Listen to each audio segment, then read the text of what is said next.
with, hang on, I'll tell you.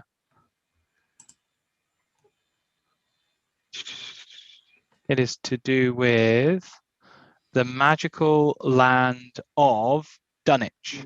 The magical land of Dunwich. Yeah. There we are. YouTube has started. The YouTube stream is up. Hello, YouTube. Thank you for being here and looking at my face. Given that we're still waiting on... We're still waiting on my Jesse and Vic, co-hosts. I think, are joining you today in the hosting team. Indeed. And who have we got? We've got Tracy and Mark tonight, don't we? I'm really looking forward to Tracy's session.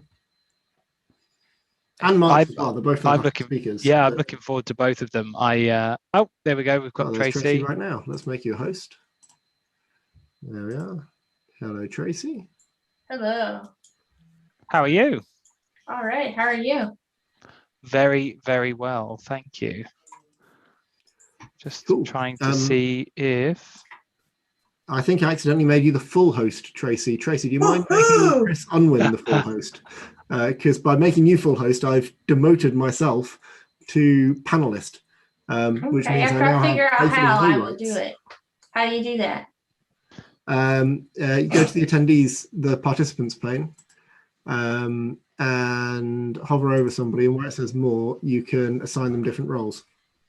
Okay, so who do I want to do it as well? I think. Hang on a second. Who do I want to make host? Me, please. Well, you're already co-host, so do I want to make Alex host again? If you just make both me and Victoria co-hosts, that'll be great. Thank you.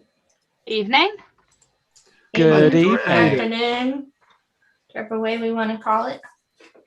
It's only afternoon here, so. Only afternoon. Oh, okay. All fun. Yep. Oh, I think we've got Jesse. There we go. Promote. Excellent. Jesse's going up in the world. Yeah, promote. Yeah, definitely. Yeah. Greetings, Jesse Moderator. It's a funny last name for a job. It is, isn't it? Yeah. At least I can be heard now. Indeed. How long were you lurking? A while. I put hello in the chat. It still tells me that I can't have my video on. That's because you need to be made a co-host, I believe. We want to make her a co-host. I got powers. Am I tech today? Oh, you're even renamed it. I think, Tracy, since you're the host, you're the only person that has the rights to promote anybody else to a co-host. So yes, would you like to make any of the rest of us a host? We've accidentally given control of this meeting to you. Let's see, who shall I make host? I like Abuse of having power. superpowers. I am the database superhero, so it's fun having powers. I guess we'll give it back to Alex, and he gave it to me. Yep, I can do my video. Can't trust Alex. Can't trust Alex? Oh. No one can ever trust me. I guess you probably have to make me a I'm now the again. host. Fantastic. Excellent. That was fun while it lasted. Alex, does that mean you're going to make me host before you? I will make you host before I pop Tremendous. Oh, well, see, I should just give it to Chris. You didn't say that. Oh, it does say told you can't setting things up. Told you can't trust Alex. It does say you're just setting things up, so that should have been my clue that you didn't really need it. Cool. All right. I think I'm good. I think I've done everything I need to do. YouTube is up and running. So I think it's now your ship, Chris. You're in charge tonight. Huzzah. Thank you very much. A wonderful, wonderful conference. And I will see you. I'll see you tomorrow. Yeah, absolutely. Have a lovely evening, Alex. Thank you. You too. Bye. Yeah. Bye. Bye. Bye. Host is the host now. That's what it says at the top of my screen. That's me. Yeah, we're just passing around the powers. I feel like I should have one of those, special light effects. You can, the things you can hold and they spin really fast and they create like Powerball kind of Dragon Ball Z-esque 3D you just should be able to effects. do it out of your hands, like the Scarlet Witch did out of the WandaVision. You just I completely agree, 100% agree, and also take the opportunity to say why I think Scarlet Witch is probably the most powerful character in the entire Marvel Cinematic Universe. But I don't know that one. That might draw some ire from our crowd. I think you would have had to just seen her from WandaVision. She was just literally like, made into the Scarlet Witch recently. So fantastic. If you haven't watched it. I actually literally just finished watching it last week. I'm behind. We actually lost access to Disney Plus because I couldn't be bothered to pay the subscription for another year versus the amount we were actually using it. So it was kind of like, and then one of our mobile phone providers said, do you want 6 months free of Disney Plus? And we went, and then you forget to cancel. That's what happens to me. There you go. You get hit with the full amount. Absolutely. Yeah, I think I'm getting ready to cut my cable. My son says he hasn't used it since we moved into our house 2 months ago. He's been using Netflix and Hulu and Disney Plus. So why pay for that? And I just cut my internet over from that to Google Fiber, so I'm pretty happy.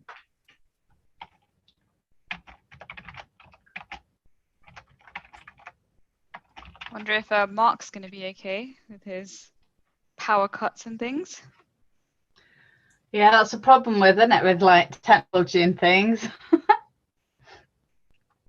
Tracy, did we want to just try and see? I'm just going to stop sharing. Did we want to see if you can share your screen now? Just to make sure that we can tech purposes later on. I just did this on Tuesday, so it should work. But was it in Zoom? Yes, it was. So. I got into Zoom. I customers as well Zoom, and it's like just trying to. It's got different options and things. So can you see my full PowerPoint screen? Yes. Yeah. Looks good. We can. Yes. Excellent. Cool. Great topic. Tremendous. I'm very excited for this. Yeah, I thought it would be a good topic to talk about. I've got some personal experience with it, so let's just put it all out there. Absolutely. Get people talking about it. And it seems to be a very popular thing to be picked up at places, and people are contacting me asking me to give it. So I mean, as a 30-minute version of this at a PHP conference this afternoon. Nice.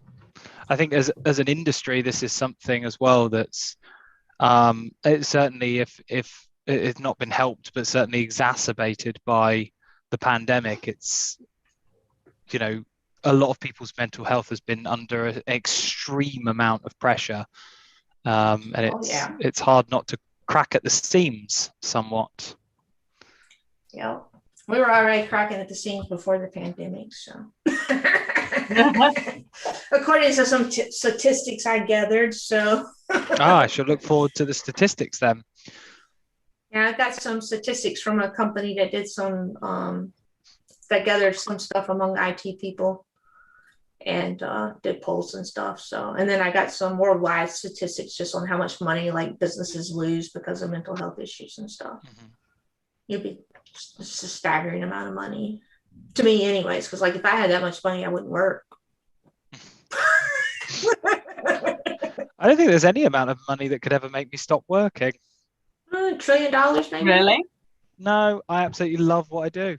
I would just do my volunteer work. I would just keep on doing my work with foster kids. Amazing. Yeah. I suppose throwing yourself into, or if you had enough money, throwing yourself into something like that is it's something that brings you that kind of that joy, and that gives back to the community, gives back to everyone. I'm waiting. way deep in that anyways, and I volunteer for a mental health council as well. So I'm way deep into volunteer stuff everywhere. Yeah, Tremendous. but that's really good though, isn't it? So yeah, I like to do that. Like it's nice to help, isn't it, with whatever. So yeah, I've been doing the foster care thing for 18 years now. So I've advocated. I think I've with the 4 kids I have right now, that makes 52 through 56. wow. Okay, that's Tremendous. amazing. You're a beacon for the rest of us. That's fantastic.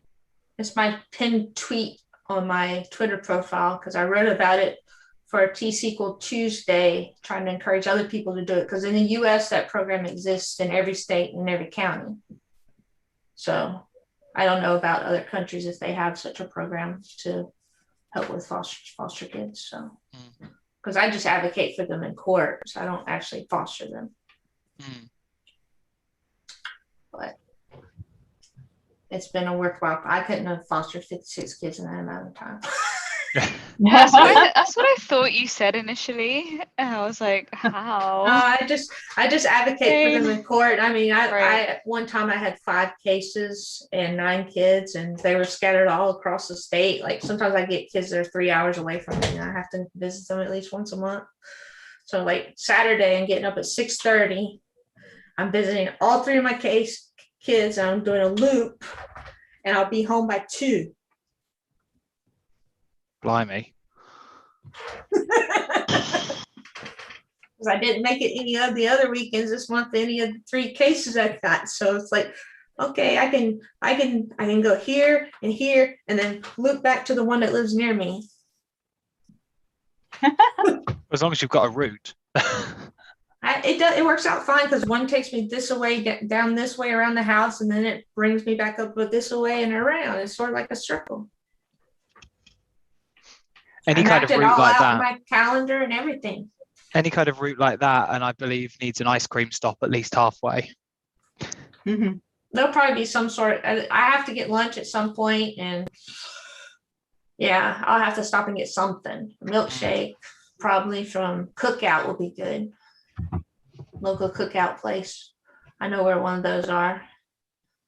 Nice. Probably do that after the 10 o'clock kid, because they'll be open at 11. On my way to visit the 12:30 kids. I can't refer to them by names, so. Yeah, that's just fair. refer to them by times. Yeah, of course. I have to keep their privacy. So. Jessie, I've just noticed, are you wearing a Christmas cracker hat? Yes, indeed I am. It will serve as my crown in Anglia. Absolutely love it. That is tremendous. That's absolutely fantastic. I was going to cut one out and like make it. And then I remembered that we had some leftover crackers. So popped one open in April. Well, not that I'm on much of a power trip. Very cool. Wow. It's not much of a power trip, just a little bit, but it doesn't really fit over the Jabra headset. But it's staying stationary. I do have a robe as well, but I feel like that's overkill. I can turn on a filter that gives me an angel halo. Oh yeah. It's a bit hot as well, isn't it? Oh, it's warm inside. I suppose outside it's. I mean, here it's what 11, Look, 10. There we go. I got something. You just can't see it very well. Oh, I like it. I can Love graduate Oh, yeah. too. You've graduated. There you go. Oh, And that's a cool. friend. Did we ask Mark to join early as well? We did. Not that I'm worried. Might be power cutting. What's our backup plan? Oh, we're live, by the way. I know. Hello, everyone. What's our backup plan? What's our backup plan? I believe that we have the wonderful Stuart on. Let me double check. On Let's message him. standby. That's okay. I believe Tracy's on first, so that's. Yeah. Yep. I'm just sending him a message. Yes, Stuart is on standby. What is security? Cool. That is such a broad question. I mean, unplug the server, secure. Yeah, definitely. Yeah. Well, I've sent Mark a message, so we'll can see. Not an email, an actual message. You have a I direct sent him line. a message on Twitter. I sent him a Uh-huh. private message on Twitter. I suppose if you're following each other, you can just send a direct message, can't you? Yeah, that's it. Exactly. Just slide into the DMs. Hey, do you have power? Has everyone's week Well, I asked been? him how's his internet. Oh, sorry. Say again. I asked him how his internet was. Ha ha.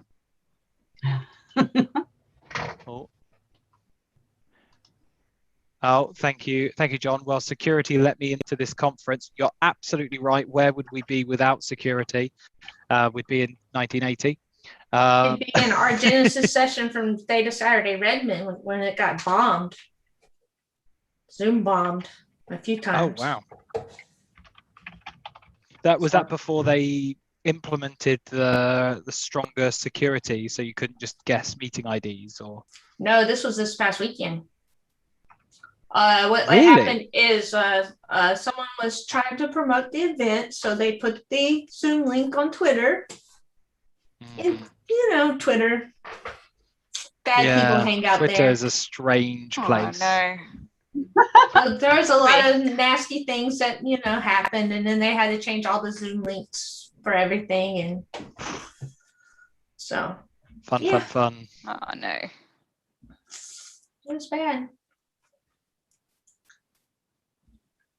Well, let's focus on the good. How was everyone's week? Very Busy, and I'm staring at another laptop, so apologies. Got 2 laptops open. Well, I have my work one shut down in a minute. I don't actually own a personal machine. Really? Nope. I try to completely disconnect myself when it comes to like weekends and stuff. I like to go traveling, do a bit of cooking, and if the only thing that I really need a personal laptop for is writing my blog posts, and technically I can just do that on my work one because they don't mind me word pressing. So yeah, it's quite nice not having a personal machine. Just shut down, and I'm shut down. Yeah, there's a lot to be said for it. Except you end up with, like, too many mails and all. I don't know if anyone here is particularly good with the Windows subsystem for Linux, by the way, as I am struggling against that at the moment. Answers on a postcard, please, to King Chris. Well, if anybody can tell me how to get an SSL certificate, self-signed certificate to work in Linux, that would be awesome. Because the directions on the vendor's website do not work. I might be writing a book for the vendor, but hey, their directions don't work. So. Oh hum. Yes, I could see a problem. Well, about the vendor's product, anyways. I'm writing a book for a publisher. We have a few attendees. I've just noticed Giles and John. Yeah, 2. Yeah. Welcome. That's all good. I don't know that attendees can see each other. Shall I start us off with a fact? Yes. So we are obviously Data Relay East Anglia, so it only makes sense to start off with some facts about East Anglia. So here's a couple of my favorites. Did you know there are over 200 abandoned villages in Norfolk and more ruined churches than anywhere else in the country? Nope. Yeah. Oh. Well, I didn't know that. That's amazing. Wow. What happens to the villages then if they're abandoned? I don't know. I guess they were just smaller villages that people just left. my personal favorite, I actually have 3 facts. That was the first one. I'm actually going to skip the second one. I'll save that for the bathroom break at 7:50. But the third fact was my absolute favorite, which is the tiny village of Dunwich in Suffolk was once one of England's biggest ports, but 2 huge storms in the 13th century washed it all into the sea. But that's not the interesting part. But it's rumored that you can still hear the bells of Dunwich's churches ringing beneath the waves. Spooky. Yeah, that is spooky. Yeah, definitely. That's compelled me now to go and find Dunwich and stand at the cliff and just. Oh yeah, definitely. Although I can easily see myself standing there all day. Has anyone heard from Mark yet? Nope. Yeah, Uh-oh. he's still got an hour. Worst case scenario, he's still got an hour. Exactly. Yeah. He may have thought my topic was boring, or he may be eating dinner. Oh, well, I mean, I can't think Well, of he might not anything be I'd eating rather dinner. be doing. Well, yeah, this is true. If he can't get the cooker to work, Yeah, he's got no exactly. power. Oh dear. That's okay, Mark. We're sending you all of our thoughts. Hopefully That in might this mean lovely no bright coffee weather. as well. That would be awful. Well, unless you've got a gas hob, in which case you might still be able to make coffee. Oh yes, maybe, yes.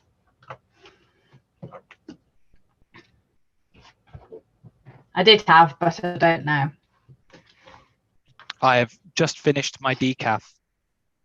Much sad. Never mind.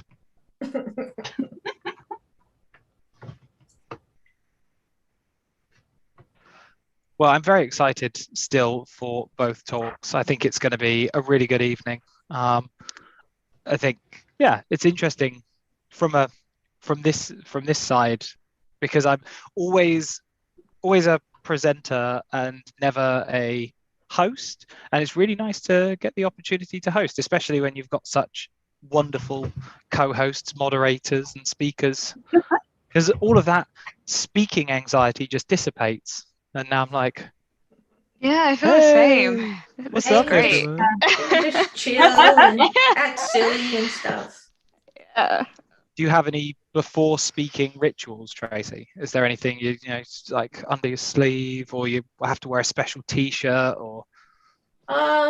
No, and I've gotten so comfortable with presenting this presentation that I do absolutely nothing. When I do my tech talks, I do have a ritual I go through. I have one song on my phone that I'll replay repeatedly for 30 minutes before the talk to pump me up. Nice. 2 hours beforehand, I run through all my demos, even though I've did them a million times probably if I've done this talk before, and reset everything again. And then I spend my 30 minutes with my song. So Nice. Can I ask what the song is, or is that like having it secret is important? No one can know my song. It's my pump up song, and then it's like Beethoven's Fifth. It's kind of like a song people probably wouldn't want to listen to besides me. It ties into mental health, though. You know, it's kind of like people like, you listen to what? And it has a few curse words in it, and we keep it clean here at Data Relay. I didn't say I was gonna play it out loud. It's I'm gonna show you crazy by BB Rixa. My son gave it to me, and I was just like, this is just kind of cool, you know, because dealing with my mental health sometimes it's just exactly the way I think. That's really interesting. So it's just like the beat's kind of nice, and I don't actually listen to what it, I don't take it serious when it says don't take. I don't need medication or anything like that. but but it's just kind of like nice that someone else has the same kind of thinking about, when your mental health's kind of off. Yeah, absolutely. Oh, interesting. Well, how about yourselves, Jesse and Victoria? Do you have any pump up songs prior to a presentation? I actually just, if I get really nervous, like I just like get the racing heart, obviously, even if I've done it before, and I think I'm confident. And recently I just started like Googling like how do you calm down your heartbeat, and it's just, a little meditation before pre-speech meditation, the whole power posing. And I go over Nice. I go for my first slide a lot. Okay, yeah. Because I always find with the presentation, the first slide is the hardest. Well, that's why. And then if you're more comfortable with that first slide, you then sort of like progress onwards. That's really interesting. That's kind of like when you sing or you pronounce words, if you find certain words harder to pronounce, they say you should use like a stepping sound to get onto it. Yeah, that's really interesting. I'm super weird in that normally before a presentation I'll get super nervous, but then I'll normally listen to some Earth, Wind and Fire and then I feel fine. When I did data relay over in Europe and did Denmark and Holland, I was super nervous because it was like the first time I've been out of the country doing presentations. So I just started off with the joke, I'm American, I'm not responsible for Trump. Everybody laughed and it was good after that. So it's a good stat by. After I got, did that the first time in Denmark, and like, some countries I was told people wouldn't react to anything, and that was one of the countries I was told. They laughed. So I was like, I'm good to go now. This joke works in Europe. Yeah, absolutely, it will work anywhere in Europe. We're a nice relaxed bunch, I think. I just wanted to defend myself. Makes sense to make a preemptive strike. Yeah, preemptive strike at the beginning. Plus I was like speed talking a lot during that particular trip. I was kind of manic, so so I needed to learn how to slow down while I was talking. I did one of my presentations in 40 minutes instead of an hour. Oops. Sorry, I've done that before. Just like, and the people wrote on the thing, you talk way too fast. And I told them I was a fast talking American before I started. I was up all night in my defense trying to get home from data relay over to Holland. So my flight got delayed because of wind. So a attendee took me to London so that I could get a different flight over to Holland because I couldn't get my flight over to Holland that night. So I was up all night and then got my Uber thingy to the other airport besides Heathrow. And then I made it to my talk 10 minutes before it started because I didn't delay it any because I was late. So I had like 10 minutes of setup time. So it's like, I'm very hyper right now. I can imagine that was a quicker one. Yeah, absolutely. Well, hopefully that won't you won't be feeling that same need for speed, as it were, as we go through today's session. So we're at 1 minute past. 10 minutes chopped off. So yes, indeed. Well, we shall see how it goes, and if we're able to I don't know, get hold of Mark. Fingers crossed. I'm sure we will. Don't worry. So welcome everyone to Data Relay Broadcast. It is currently 1 minute past 7 British summertime, BST, and we are going to be getting underway very, very shortly. So let me just make sure that there we go. So obviously the code of conduct is available. You can read it. It is right there, datarelay.co.uk/data relay code of conduct. If you need to report anyone or anything, you'll see that Victoria, Jesse, and myself are here to be helping with that. So do feel free to send us a private message on Zoom chat, and it will be handled with the utmost discretion and care. We just want to be nice to everyone, and we will have a great conference, we have no doubt. Now, it's been a fantastic lineup. We had Monday at Wessex, Tuesday at Mercia, of course, meaning the border people. Thank you for that fact, Richard, previously. yesterday was Northumbria and today is East Anglia, and you still have time to register for tomorrow, Dumnonia. Ooh, very exciting. Now, today we've got Tracy and Mark giving 2 amazing sessions for us. We're very, very lucky indeed and very much looking forward to it. If, of course, you are hiring as a company, are you looking for a job? Can you connect anyone as well? Do feel free to network, say hello in the chat as well. Hopefully some attendees will be able to some of the attendees will be able to mingle, I suppose, mingle like there's no to mingle tomorrow.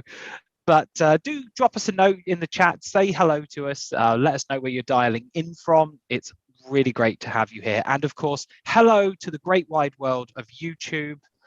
We are really happy to be coming through to all of you and bringing you this wonderful content. So today, obviously, we've got Tracy. Welcome, Tracy. Thank you for joining us. And we've got Mark a little bit later on as well. So we're going to be taking a break at 7:50.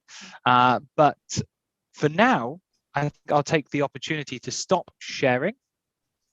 And I will hand over to Tracy. So Tracy, the floor is yours. But before we get underway, how do you prefer your questions to be asked? I know everyone should see, just a bit of housekeeping. Attendees, you will know that you are on mute. So if you want to ask a question, if you're watching on YouTube, ask in the YouTube chat, we will pose the question. If you're joined in to the meeting link, then you should be able to use the Q&A box to ask Tracy anything that you like. And Tracy, are you happy if questions pop up? I can convey them to you? Yep, just convey them at any time because we cover a lot of areas, so it doesn't make sense to hold them to the end. Perfect. Sounds amazing. In that case, then I will hand over to yourself and feel free to kick us off. Data Relay East Anglia. All right, we're going to talk about mental health in IT and safeguarding our most precious resource, which happens to be us, the people. I'm Tracy Baggiano. I work at there we go. I work at DocuSign. I've worked in SQL Server for over 20 years. I'm available on Twitter, LinkedIn. My website's databasesuperhero.com. That's probably the easiest way to find me just because Baggiano is hard to spell.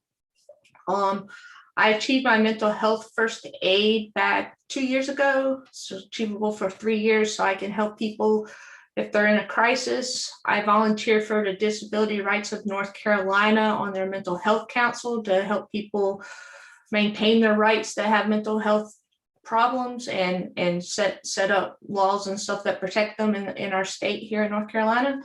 The rest of the icons are just pretty things. So what we're going to discuss here is some workplace causes of mental health challenges, discuss different ways that you can help yourself, discuss ways you can help others, discuss how your employer can provide help.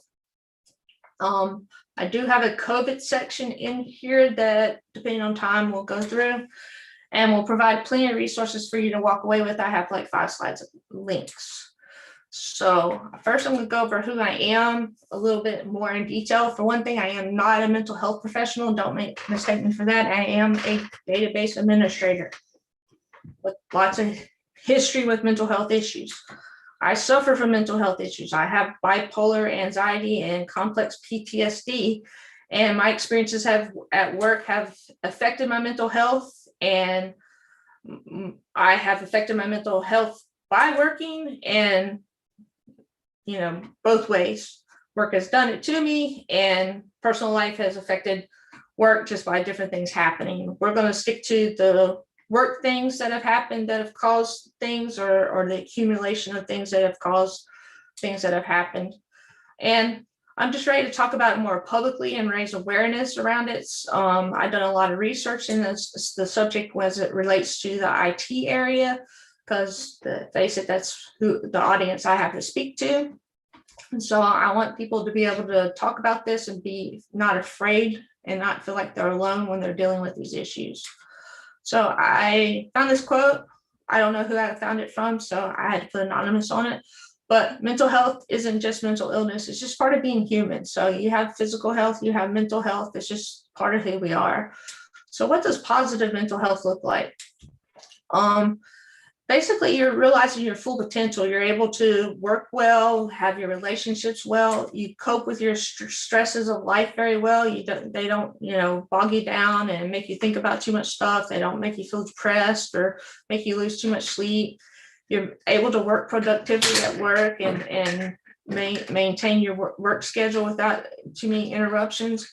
You're making meaningful contributions to your communities. You're not avoiding impacts with people, and your social relationships are staying intact, and you're meeting your basic necessities. You're continuing to take showers and things like that. Because I know with the pandemic, some of these things have slipped where, still, might be in our PJs and stuff when we start work, instead of, dressing in normal clothes, but we're maintaining stuff. So, in general, in the US, the population, 1 out of 4 people has a mental health illness during a given year. And these are just mental health illnesses that may go away or chronic conditions, but they seek treatment for them.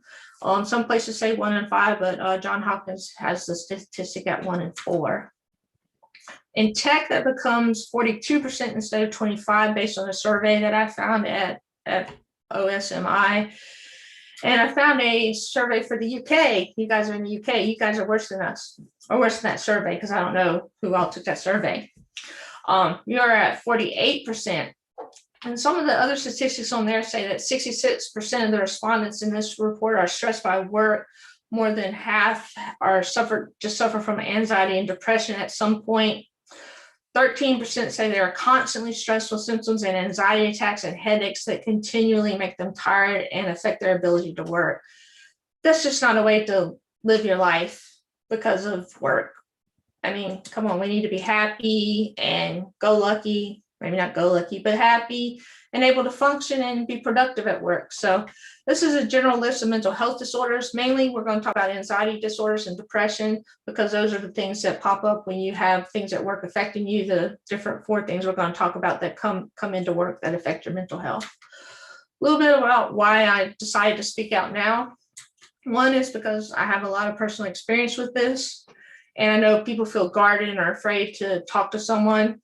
And I'm tired of the stigma around it. I know my stuff came to a head in 2018, and it was talked about at a SQL Saturday that I wasn't attending because of a situation. And it got back to me that people were talking about it. And it's like, why are people talking about it behind my back? But at any rate, it's just, not good that it was stigmatized like that. And people need to realize they're not alone, in this battle with mental illness. It's a thing that it's just part of your life, and you go through it and you come out of it. It's not something that has to last forever. And I took a look at a lot of stats. I was like, wow, this is pervasive. This is like, it affects a lot of things. So a little bit about my story, going back to that SQL Saturday in 2018 that I did not make. I was in a psychiatric hospital at the time, which no one knew that. But evidently someone decided to gander a guess at that. But it all started with me changing jobs and getting really stressed out about this particular job that I changed to in June, and the SQL Saturday was at the beginning of August. And then 2 weeks into the job, they laid off half the company. It was only a 40-person company, so we're down to 20 people. And you're a database administrator. What kind of company at that level needs a database administrator? Okay, then we had some personal stuff get in there. And, I'm already stressed out about work. I'm working all kinds of late hours. I'm getting a little burnt out at work because their systems are chaotic as all get out. They have 1 million DTA indexes. Gosh almighty. They have indexes named missing index. Oh, it's just a nightmare to get rid of all their indexes. And once I got rid of some stuff, it just magically started running fast. But it took me 3 months of working there to get all that stuff under control and doing it at night, so I didn't affect their customers. But while I was doing all of that, I went to SQL Saturday LA, and I got in a car wreck with my rental car with a boxcar truck that did make it do a 180, and that wasn't too much fun, wrecking a rental car. Then I had a friend that had a really bad crisis that I had to help them through. And while I'm doing all this, I'm traveling to like 2 SQL Saturdays. And I also changed therapists during this period of time in my life. So it was, two Sequel Saturdays a month is, I'm constantly on the go and stuff. But it all started from that anxiety from the job change. And I had contacted my doctor like a month before everything started spinning way out of control, and had very little luck getting in touch with anybody that would do anything. So I spun into my mania with my bipolar. I was depressed at first, and then it just took off the other way. And I ended up in the hospital for a week. And it took me a year to get completely stable.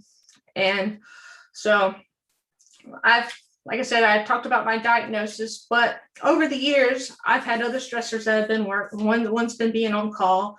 I had a job that every 3 weeks I was on call, but my coworkers rarely answered their pager, leaving me on call basically every night. So I was constantly getting disrupted sleep at night. And with bipolar or anybody in general, you need consistent sleep, or it disrupts you and makes you feel bad. We do a lot of development work. We may not be developers, so to speak, but we write store procedures, we automate things, we write PowerShell. And sometimes we get tired and burnt out doing these same things all the time and need a break from them. Back when I was a developer, it was constant. Sometimes I would be given stuff to do at 5 p.m. one day, and they'd be expecting it done at 8 a.m. the next morning, which was a ridiculous requirement, but I've had it. Then we've had layoffs at work. I've been harassed at work. So I've had all these different things over the years that have caused me different stressors and caused me to get depressed and things like that. So let's take a look at some of the stats that we found. This IT survey, people said that 86% of people wouldn't discuss at all with their employer any piece of their mental health at all, which is kind of sad because, that if that's a third of your life is spent at work. So, you can't talk about it there and get some help and get understanding there. It's kind of like, it's very hard, and another 30 life spent sleeping. So, and 44% aren't even aware what kind of healthcare coverage they got for mental health stuff because their employer doesn't talk about these things. And 63% say their employees just never mention mental health. Like when they talk about the healthcare coverage, it's never mentioned. It'd be nice if more companies did wellness campaigns around these things and explain the benefits that you get there, because you're going to miss days of work if you get mental health issues and lose productivity because you're not able to concentrate even when you are working. So let's talk about all the money that businesses lose in general, not just in IT, based on the fact that people have mental health issues. $1 trillion is lost to productivity globally. This is what I was saying earlier before we started. If I had that number right there, I could just stop working and go volunteer with my foster kids forever. Actually, I could do it with just the depression money, $210 billion alone. Or the suicide number, $69 billion. So, that was the 10th leading cause of death in 2019 in the US and 18th worldwide in 2016. This is where, one person, basically commits suicide every 40 seconds. So that's a lot. So I encourage anybody at all that's having any suicidal thoughts to please call a hotline and talk to a friend and seek out some help. Do not be thinking about that and not seek out help. There are hotlines everywhere that you can call and friends that will understand and help you. So there are 800,000 people worldwide die from suicide a year. For every death, there are 20 attempts. So that tells you, there's a lot of people out there suffering that need some help. So in the SQL Server family, there's some people that have tweeted that they would be willing to talk to you privately on their DMs about it and not, discuss or disclose anything. So here's a few people that, in the community that you can talk to. I can be included in that. But we also want you to just, seek professional help as well. They're not going to lock you away in a hospital just because you're thinking about it. You actually have to have a plan to do it. There are hotlines to call. Plan ahead on something that you can do to not make you think about this, or a way your friends can help you when you're going through times like this. And tell your friends ahead of time what will help you. That way they can be there for you. And, call your doctor or therapist if you have one. If you don't have one, there's nothing in the world wrong with having a doctor or therapist. I know that goes along with the stigma, having a psychiatrist or a therapist for mental health issues.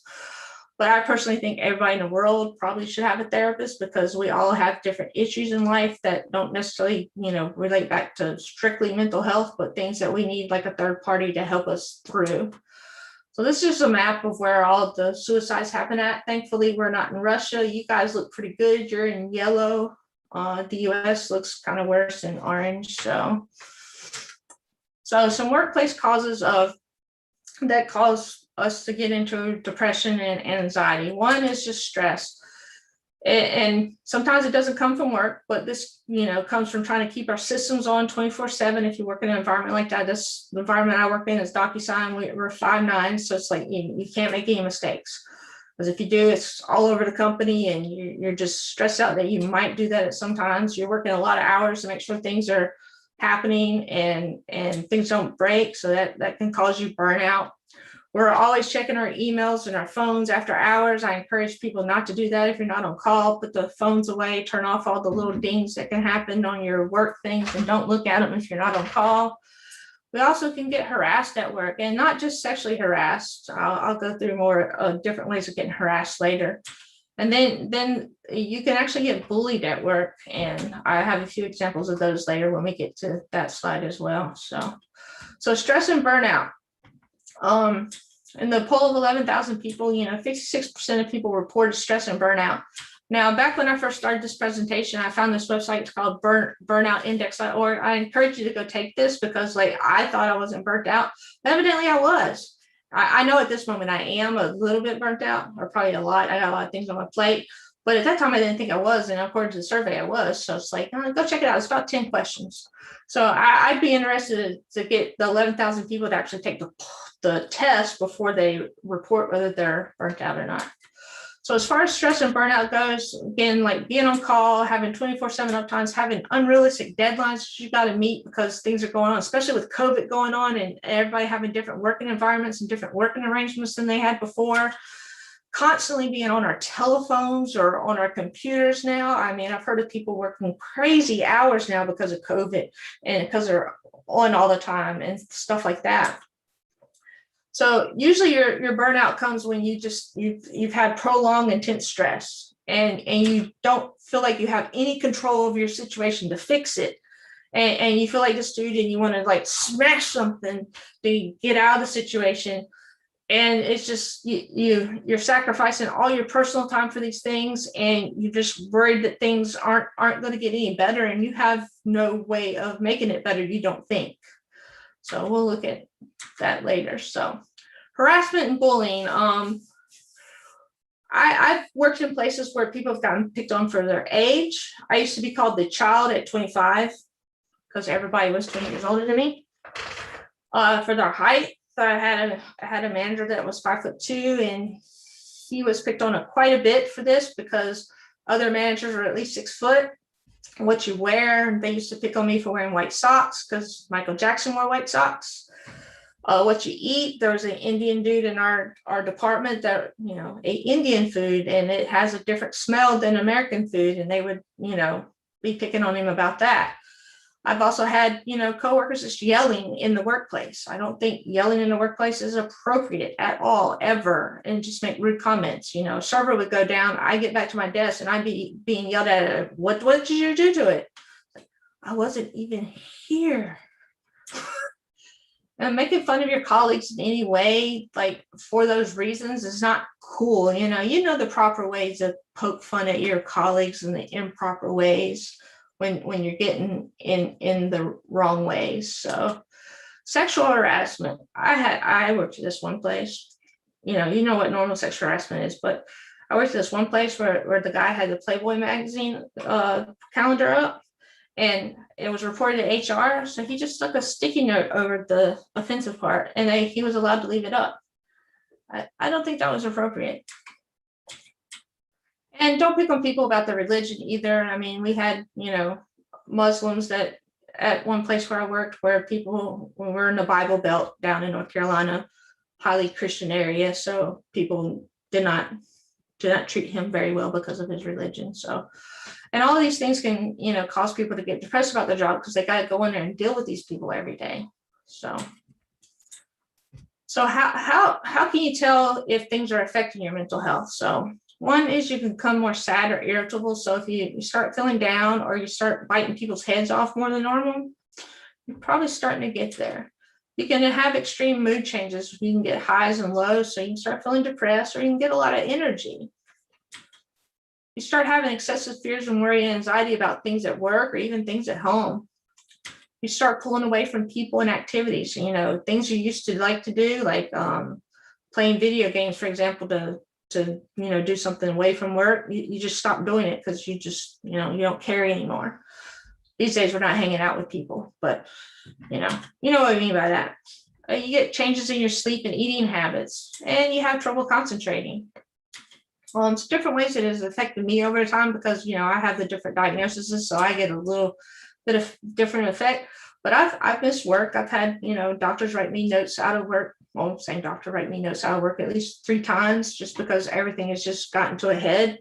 And it's just like, I can't deal with these people for a little bit longer, or something's going to happen. And I have a lack of focus sometimes when I'm going through a stressful period at work, and I can't dial it down, and I can't talk to my boss about it because sometimes I have a boss I can talk to, sometimes I don't. I've had bosses where I can, I have bosses where I can't. So, and I've had lack of motivation for getting anything done at work.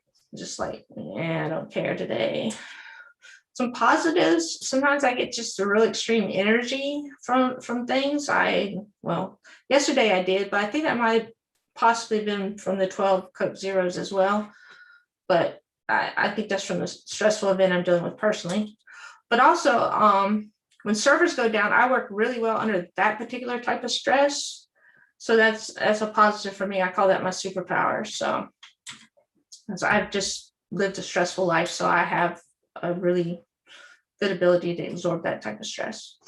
So this is a evaluation that was put together for firefighters to tell if they were doing well mentally. So I'm just going to go through this fairly quickly to see, so you can kind of evaluate where you are at on the chart.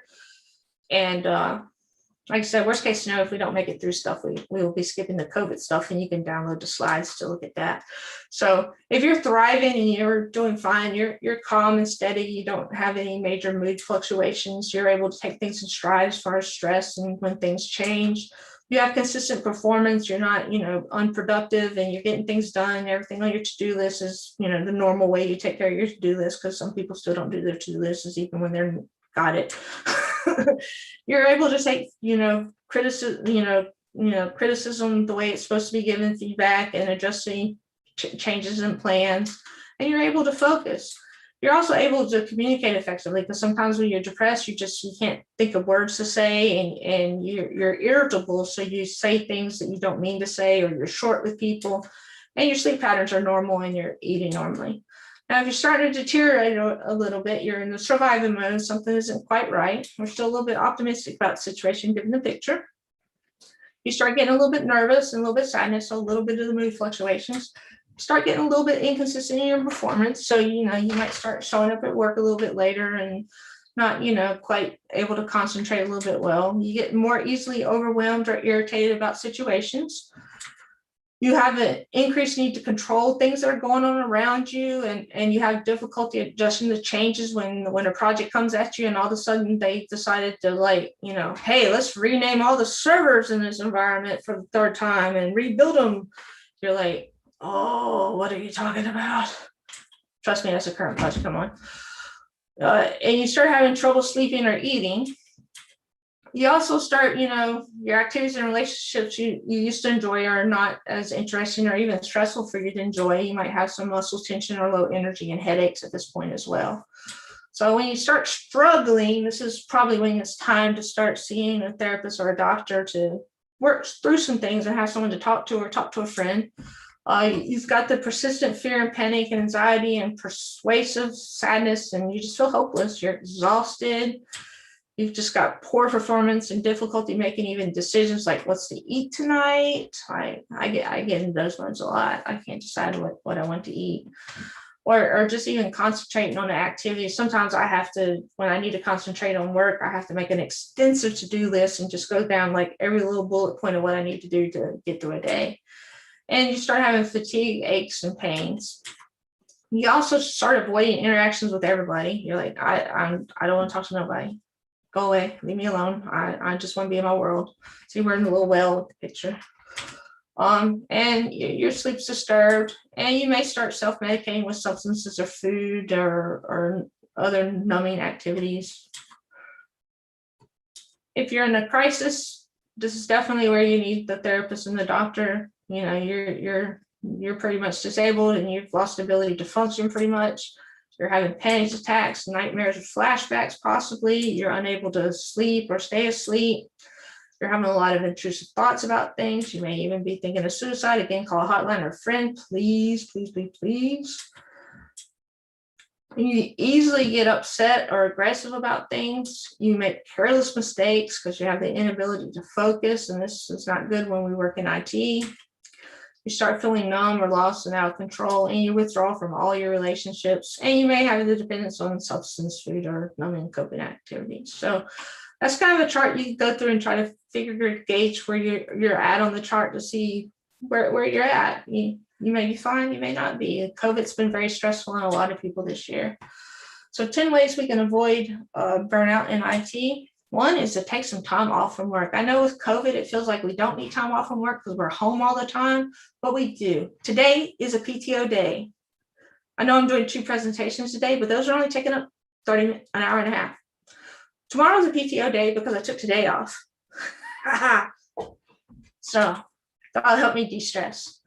Identify stressful tasks. If you're having some stressful tasks at work that you need some help with, take it to your boss and see if you can get some help with it or some clarity on it that can make it less stressful. Unplug at the end of the day. 5 hits, turn off the computers. If you can turn off the computers, you're not on call, turn them off, turn them off, turn them off. Get rid of the cell phone. Don't use them. Eat well and exercise. It's one thing, exercise. I don't think I've done but like 2 walks since the pandemic started, and the pandemic's over a year old. That's not very good, but I've been eating well. Socialize with people. I know it's very hard because we only got like Zoom and stuff to socialize, but we got to do it in order to keep us going. Develop an escape plan. Develop something you can go out and do for yourself, even though probably all we can do is go to the park at this point in time, but something you can do for yourself that gets you out of the house and get you away from the computer, and that way you can get some de-stressing going on. And try to get plenty of sleep. Cross-train other people in how you work, so you know how to do things. They can do some of your work for you, and when you're having a little bit of difficulties and you're not always the one doing that particular activity. And learn to say no to when people are asking to put more on your plate when you already have enough on your plate. So some things you can do to help take care of yourself are, again, we've mentioned these in the previous slides: eat well, exercise, and sleep. Develop hobbies away from the computer. That's a big one for us IT people. We tend to, our hobbies tend to be on the computer, playing video games even, or something like that. Get away from social media if you can. It's pretty negative out there. If you do like Twitter, because like a lot of SQL community people are on Twitter, I recommend using muted words. Chrissy Lemire published a muted word list in GitHub, and I constantly update mine when stuff happens, like Trump's muted, and all the COVID words are muted. So I hardly see anything about mass shootings because, those happen a lot in America, and all those things, because I can't handle news. It brings me down. So, and this is what we got to do to protect our wellness and stuff. Try some light therapy if you don't get out and about enough. You can buy a little lamp, put it on your desk, get you some vitamin D. Try some relaxation trainings, maybe some meditation or something like that. And spend some time with family and friends. They usually will bring you up, even if you don't really want to be around them. Things to do if these issues are happening at work. First thing you should be able to do is talk to your boss, especially if it's under the harassment and bullying and those types of categories. And even burnout and stress, you should be able to talk to your boss about those. If it's under harassment and bullying, you may need to take it up as far as HR to get those type of things stopped. You can talk to a friend about things if you don't feel like you should talk to your boss about these things just yet, and see if that makes you feel better. You also can see a therapist these days. There's therapists online. I know in America we've got betterhelp.com where we can basically see a therapist at our house. Again, there's nothing wrong with having a therapist or a professional that can help you deal with things. They usually have a way of helping you see an issue that in a different way than what you can see. And worst case scenario, you may need to see a doctor to get on some medication, which is not a bad thing either. I said worst case scenario, but that's just because, you've already seen a therapist and a doctor, and now you're paying more money. But who cares? It's just to get you through your rough spots. And then when you're through the rough spot, you don't need to be on the medication anymore. So what you can do as a friend to help people that are going through these challenges, listen non-judgmentally. I have this friend who can't do this. She jumps in, tries to save the day and give advice based off of whatever she's read on the internet instead of listening. Try to just listen. Ask questions that show you care. She doesn't ask a single question. She just tells me what to do. Be patient, because sometimes, we don't want to talk about things, and you got to, work with us to open up. Don't be critical of how we're handling the situation. Just kind of understand how we're doing it, and, be gentle with how you talk with us. Also check in with friends that you may not have heard from in a while to make sure, that they're okay. If you feel like they may have socially withdrawn because of something that's going on, you can be honest with them that you're worried about them. And don't be confrontational. Be honest is the next one.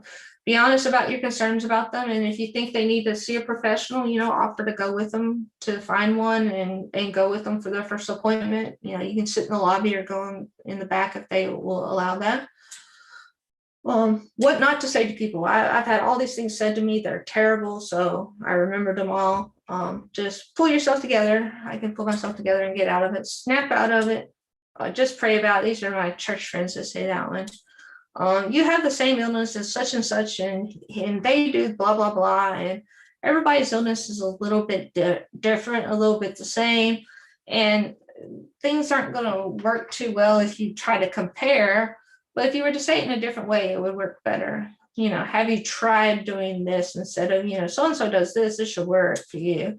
Just distract yourself. If you're really depressed, just, playing a video game, it's not really going to help. You don't need medication.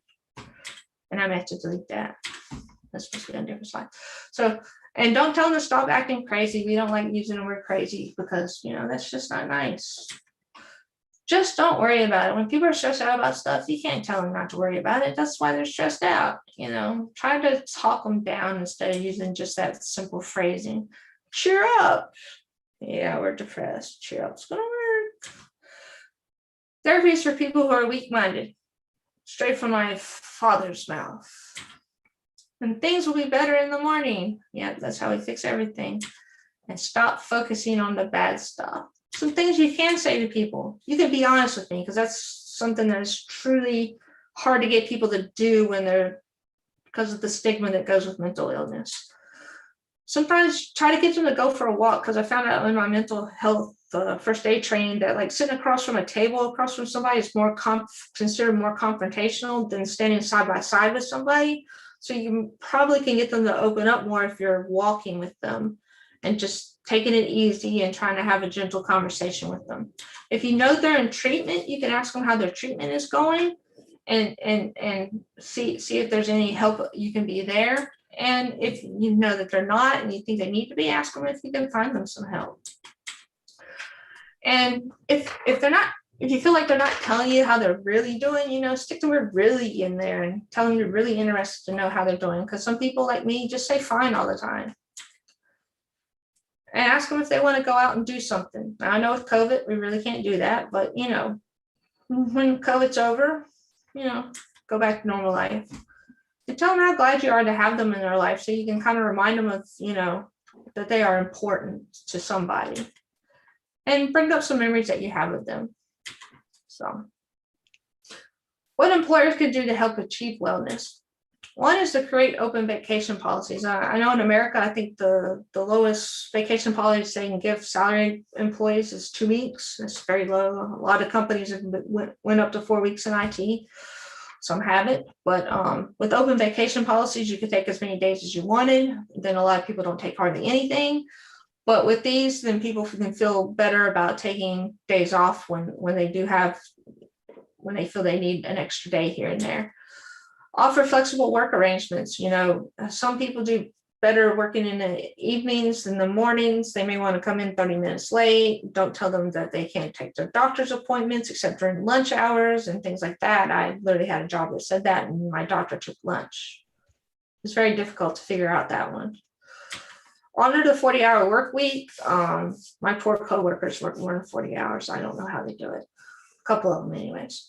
But working 11 plus hours a day, you double your risk of depression by doing that. After 55 hours a week, you get cognitive loss. So that gives you poor performance in vocabulary, your reasoning, your information processing, problem solving, creativity, and reaction time. And it's a predictor of early dementia and death for doing that stuff. So also for flexible work arrangements, it's actually the number 2 consideration for a job for 53% of people in the survey, because they like work-life balance, especially important for women. Respect people's boundaries. If they have an issue that's going on and they need the space and they don't like people being around them for some reason, you know, respect that boundary that they have set up for work. Reconsider open office plans. They are terrible. They disrupt people. Introverts hate them. Women feel more watched and judged in these environments and report more sexual harassment because of these open office plans. So they're just, and they're noisier, and people need more headphones to be able to concentrate. And one of the main things you can do too is make sure you're offering comprehensive health insurance that includes mental health so that people can, you know, receive help. Also, educate yourself and learn to develop some empathy around the different health conditions. There's a link at the end of the slide deck for workplace mental health topics that you can go through and read up on some stuff. Provide accommodations for employees. I know we have the ADA in America where they have to provide accommodations, but there's a job accommodations network site that gives you some ideas of things you can do. One is like providing the noise canceling headphones. Like I said earlier, doing modified work schedules, allowing them to work from home when, you know, it was pre-COVID and nobody allowed work from home. Helping them learn how to organize things a different way if it seems they have a problem with that, because sometimes, like I said, when I get depressed, I've learned to make a detailed list. Some people don't know to do that when they're stressed out and stuff. So try to work with people that are going through these issues. And as a manager, you can lead by example by setting your own healthy boundaries. Don't be the manager that's working all kinds of hours and is on at 2 a.m. in the morning. Set some healthy boundaries yourself. Practice self-care. Take some days off when you need it. And if you're taking a PTO day for mental health, let your employees know that's what you're doing. You know, that way they can, you're leading by example there, and ask for your own help. So when employers actually help their employees, what do they get out of it? A whole lot. So the attitudes about mental health and the decreased stigma around mental health just happen automatically at work. The employees are more engaged at work. They have more productivity and creativity. So more work's getting done. It's getting done faster. They're more creative. They were coming up with better solutions for things. They have an overall sense of well-being. They trust the workplace more. I mean, that's important. They feel satisfaction in leadership. When does that happen? Especially in big companies. Their interpersonal relationships with their coworkers improve. And they have more commitment and loyalty to the company. So that helps you with not having the turnover rate in your company. And you get the decrease in inefficiencies and errors. And that's really important in IT. People stay out of work less. I mentioned, you know, the employee turnover turns out less because of that. And the loss in revenue, that $1 trillion that I mentioned at first, is going to go down as more companies help people, because people won't be missing as much work. So the good news is if an employee gets some treatment, that 80% of these employees report improvements during the year. So that's a big improvement. So that 1 out of 4, or our 42% in IT, 80% of those people will be feeling better after getting treatment. So that's, you know, that's a great improvement. So now the tips for surviving the pandemic. I got this article about 7 different areas to help maintain your well-being and what to nurture while you're in self-isolation.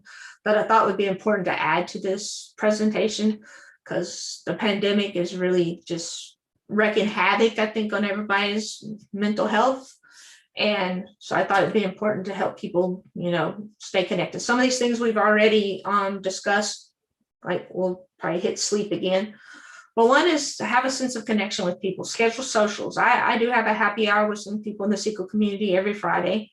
I sometimes don't want to go, but I'm the host, so I have no choice. But people show up every week, so it's good. Just don't write, means like don't just text people. Pick up the phone, call them, hear their voices. I hate to talk to people for months via text and never hear their voice. Check in on others that you hadn't heard from, like on my happy hour. If somebody doesn't show up for a few weeks, I try to remember to Twitter them and check on them. I don't have their telephone numbers to call them, so I can't do my number 2 on there. And share experiences that you're going through that are negative with the pandemic or anything else that you guys might have in common that's going on with your lives, because, that's how you stay connected with people. Remain calm. Don't panic over the pandemic. I know we probably were really panicked at the beginning, but things seem to be, I don't know, stabilized. Don't know if that's really a thing at this time. Turn off the news. Don't watch it too terribly much. Just watch like one show of news a day. Use local government sites to stay up to date on things rather than watching the news. Turn off your Twitter feeds on those. Use the muted words so you don't see it as much. And do something for yourself, like anything. Go out for a run, read a book, clean your house. Anything possible that you can go out in your yard and walk barefooted in the grass. Just something that you can do for yourself that is away from the computer, that keeps you calm. Another area you want to do is try to be happy and keep your happiness going. So get outside if you can, because fresh air is great for you. The vitamin D from the sunshine is great for you. Get some exercise. Go for a walk every day if you can, or run or cycling. I see a lot of UK people cycling on Twitter. Accept that you aren't perfect. So if things happen, don't beat yourself up. There's a lot of stuff not happening because of COVID and having kids at home and spouses at home and not really having a good workplace because you used to work in an office. Look for positives every day. I tried to write down 3 positive things that have happened during the day. I used to write down 3 things I was grateful for every day, but that's become more difficult. So I just look for positive things now. And practice some mindfulness. Try to, clear your mind. Some meditation would do for 10 minutes, even with the Calm app would help you out with that. Set up some coping skills. So set boundaries between life and work. I have a strict boundary, 8 to 5. I'm just not doing it unless I'm on call. I'm lucky enough where I was already a remote employee before COVID. So I do have a designated work area. So try to have a designated work area that you work at. Try to establish a routine that was close to what you had before the pandemic, as far as working hours and commute and stuff like that. And if you had a long commuting hours, set up something you do during that commuting time for yourself, maybe, instead of letting it just slide by and not being used for anything good. And take breaks, because I've noticed a lot of people that I've talked to don't get up from their desk hardly any at all when they work from home. And when you're at the office, you get up and you end up talking to people on your way back to your desk and things like that. So it's not like you weren't getting breaks before. Keep up with your health. Physical and mental are intertwined. So if you start, physically going down, you're probably going to go mentally down. If you go mentally down, you're going to go physically down. Again, go outside if you can, get some exercise. A lot of gyms and stuff I know in the US put a lot of videos online, the YouTube for free. So there's that option. Meditation again, or yoga. Eat healthy. Again, I can't stress how important sleep is. Stress has a tendency to mess us up. So one thing is, don't work in your bedrooms, because that has a tendency, associate work with your bedroom, and then you'll be stressed out when you try to go to sleep. And stay off your work stuff after hours. Finally, try to feel fulfilled.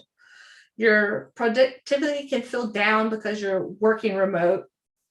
And that's because we might have kids running around, or your cat on your computer and things like that, and the doorbell ringing, and all these errands that need to be ran, and it's just stuff going on. Don't overwork. Just do what you can. If there's, for some reason, you can't produce as much as you used to before, talk to your boss about that and see what accommodations can be made. Take your regular breaks. I tried to every hour just go outside, walk around the block, just to get up from the computer and give my eyes a break, because my eyes are getting worse. I had to get progressive lenses last year. I'm getting old. I don't look it, but I am. Chat to family and friends and colleagues, not about work, especially if you're talking to colleagues. I have a few colleagues that are online because we have Australia, we have one in UK and New Jersey, that the UK people and the Ireland people will be online when I get on in the morning. So I just chat to them about anything but work.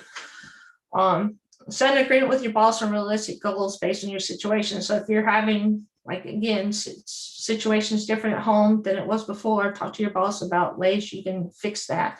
If you need to work different hours than you did before, split the days in half or something, talk to them about that. They're usually pretty accommodating with COVID being on. And try to stick to a routine as much as possible, because that will make you feel less stressed out and more like you're getting things done. And try to feel a sense of accomplishment even when you're doing small things, because small things add up to big things. And look out for others that might be feeling alone, because when you help other people, that helps you feel better. I go back to this quote, mental health isn't just mental illness, it's a part of being human. So remember, it's just part of who you are, it's built into you. There's nothing wrong with you yourself if you get depressed or you have anxiety over a situation. Just get the help you need or talk to somebody. There are some podcasts I like to listen to out there.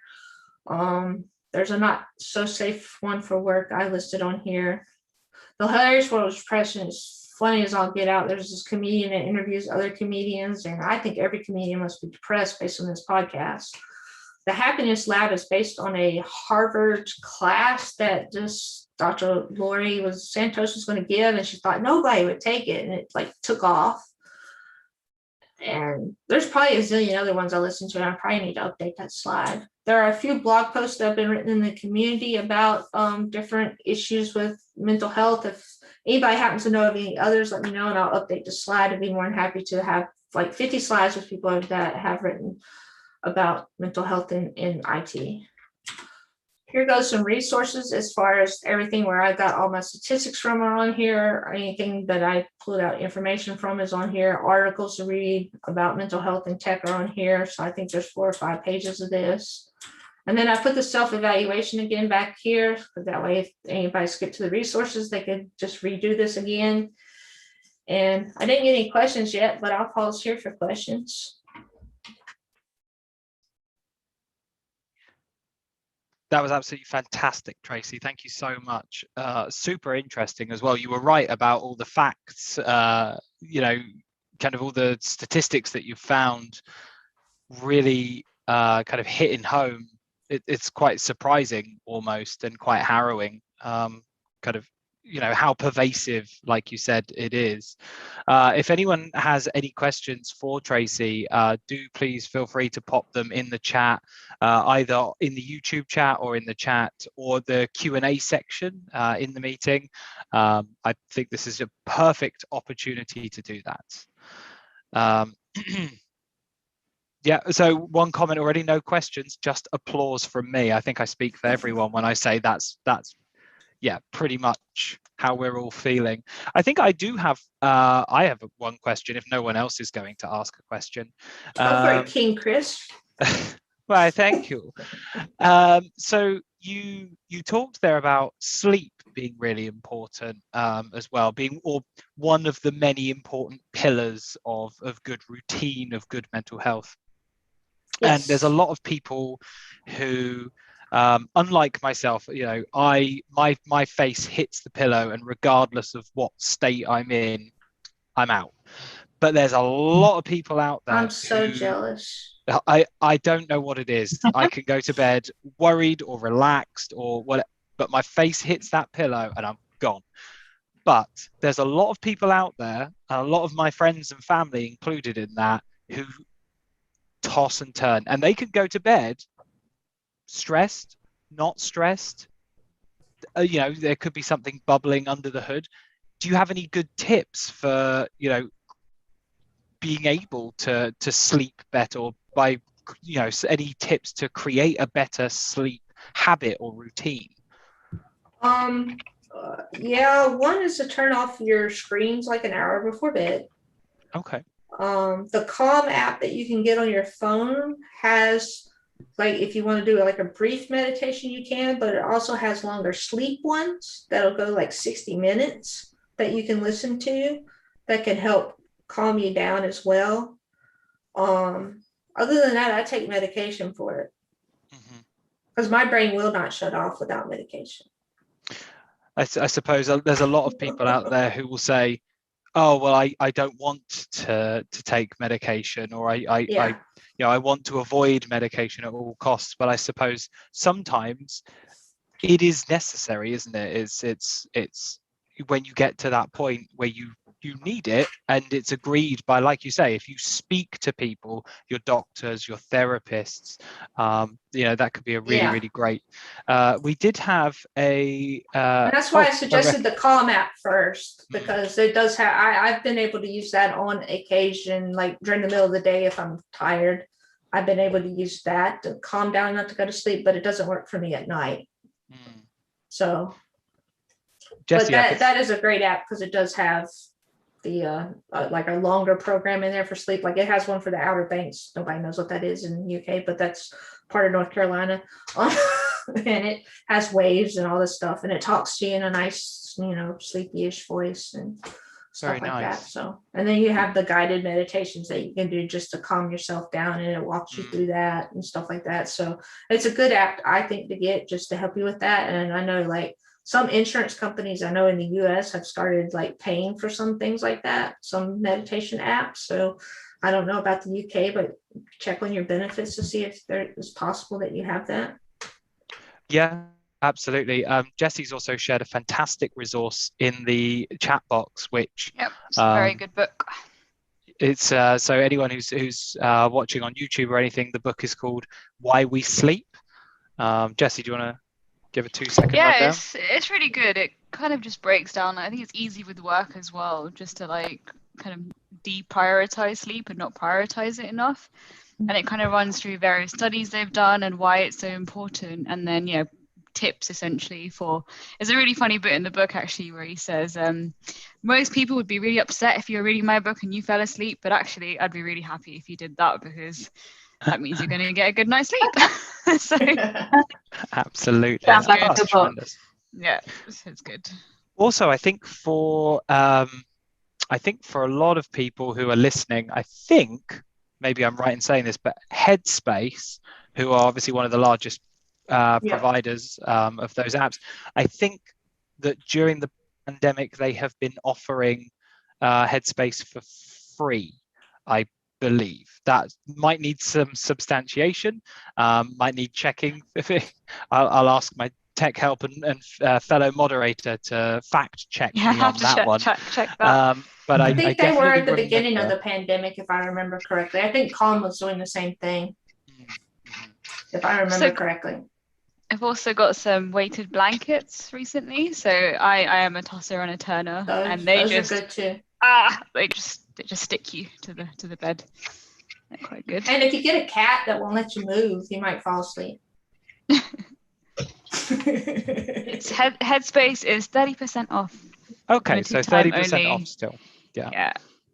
Headspace is just as good as Calm, so I just happen to be a Calm user. So I'm in terms of podcasts, in terms of amazingly silky voices, my wife has been listening to mind blank. Doctor, there's a doctor who does a podcast. I don't know if anyone will be able to remind me. It's like Feel Better, Live Longer with Dr. Rangan Chatterjee. That's it, Dr. Rangan Chatterjee, and it's an amazing podcast. And he has some amazing speakers on as well. So I would recommend that one. Mark, do we have you here now? Well, I will finish my slides and say thank you for having me. I appreciate you guys asking me to do this presentation. Thank you so much. And there's my contact info if anybody needed it. And I stole all the photos from Unsplash because they let me. Fantastic. Thank you ever so much, Tracy. And I'm sure I speak for every attendee, everyone watching on YouTube, and everyone watching this session in the future as well when I say thank you. It was an absolutely amazing talk, and for being so genuine, so open, and so vulnerable with us. We really, really appreciate it. It really hit home, and I think it had a fantastic message to get across as well. So I do hope a lot of people will be taking that away with them. So thank you. Yeah, thanks very much. Brilliant. No problem. That was the whole point in starting it, was to try to get people to be able to talk about it more. And I figure I've been through enough where I'm a good one to talk about it. Yeah, absolutely. I mean, it's best to speak from experience. Yeah. And Tracy, you'll be sticking around as well. So if anyone has any other questions, would you be all right if they pop them in the chat for you? Yeah, that's fine. Fantastic. So anyone who's got any extra questions for Tracy, do pop them in the chat window. We'll see them. We'll see them pop up. Yeah, there's quite a few thanks for you in the chat window. Yeah. So when you get a chance, go through that and just see how much everyone has loved that session. In the meantime, then I might have to take the screen back just for time I'll being. just stop sharing then. Thank you very Give much. it back voluntarily. Oh, well, I don't want to just take it back. So thank you for volunteering that up. Mark, would you be all right just to check that the screen share is coming through? I certainly can do. Tremendous. Thank you very much. Oh, let me just make you a co-host. Share screen. Yes. There you are. You should be able to now. And video if you should wish. I'll turn it on briefly, but as Victoria knows, or should I say Dr. Holt knows, I'm not very good to look at on extended. Anyway, I'll stop blathering. Hello, everyone. Can you see me? We can indeed. Yep. So, yeah. Great to see you. Yeah, great to see you too. And nice to see you, Tracy and Chris. I don't think we've met, have we? Before? Not in person or face to Zoom, face to screen. Oh, no, we haven't had the pleasure. But the pleasure is all mine, Mark. Oh, I don't know about that. People often take a while to warm to me. I'm an acquired taste, aren't I, Victoria? So. I wouldn't say that. Nice, you wouldn't? Oh, good. I was going to say, actually, I thought it's quite good that I followed Tracy's session because I think my face sort of embodies what somebody who is really depressed looks like. So if people weren't aware, this is it. So No. Yeah. Oh dear. Well, look, we're in a great position. It's 8 o'clock. We're bang on time. I'm going to hit you all with one more fact about East Anglia, if I may, just before we get going, because I had 3 and I'd feel bad if I didn't get them all out now. So my third fact is that the most complete skeleton ever found of the largest elephant/mammoth was actually discovered in the cliffs at West Runton in East Anglia. Mm. There you go. My third fact of the day. You do know, Chris, that Ely in particular is famous for, I think we had the last stand against the Norman invasion, I believe. Absolutely, So, yeah. That's where they pumped the water out from the Isle of Ely in the end, right, didn't they? Yeah, yeah. Right. Fantastic. Well, I'm gonna turn my camera off because for my own mental health, I can relax a bit more. So goodbye, everyone. Bye bye. Not a problem, to my Mark. face. In that case, then let's let's leave Mark to do Mark's thing. And if you have any questions, do feel free to pop them in the question and answer box, as always, or in the chat, either here or on YouTube as well. And we will pose those questions to Mark and hopefully get some fantastic insight on this subject. I know I'm very much looking forward to this as well. So Mark, I hand over the baton to yourself. Take it away. Okay, let's hit the stop video there. So I just right. Okay, well, welcome. Thank you, Chris. Thank you, Tracy. Welcome, everyone. It's really good to be here. A bit of a shame that it's a virtual session for SQL Relay or Data Relay, because the last time Data Relay ran, I was fortunate enough to speak across all 5 days, and the beauty of that is you can turn up with a terrible presentation for session number 1. Day 2, it gets slightly better. Day 3, it's actually looking not too bad, and by day 5, it's amazing. Unfortunately for you guys, this is essentially my day 1, so please bear with me.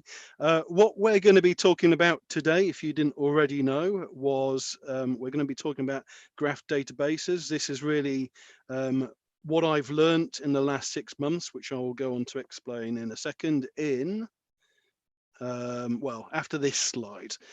So this slide does actually need updating, because my guilty pleasures from lockdown consist of eating a lot, drinking a lot, and sleeping a lot. Haven't really done Docker, Go, or serverless, especially since lockdown, probably a lot longer than that. But what is worth noting on this slide are my contact details, and I will give a special shout out to some of the books that I've been a technical editor for or technical reviewer. In particular, Dimitri's book, Expert SQL Server Transactions Unlocking, and Benjamin Navarro's book, which has just come out last couple of months, High Performance SQL Server 2nd edition. I would say that arguably both those books are potentially the best on the market on that subject, but I am slightly biased. So I mentioned there were going to be some disclaimers. The first disclaimer is that it is really important to point out that you're not going to get a guru session here. In fact, I would challenge you to ask questions to try and catch me out and reveal what a complete idiot I am.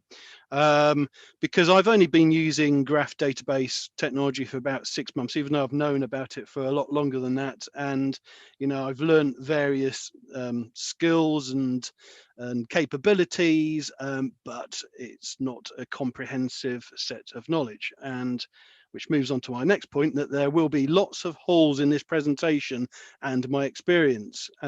This presentation really is telling you guys what my experiences have been, what I think about graph in general, and I will obviously be filling in these holes to my deck and presentation and references as time goes on.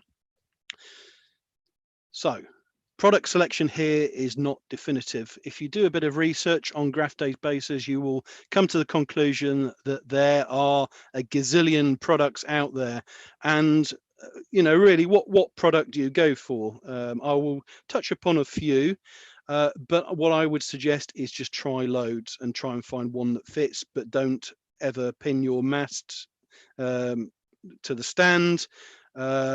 There is always time for a different technology for a different solution that you need to implement. And the beauty of graph is the concept of it does transfer. The code and metadata might not necessarily transfer, but the concepts do.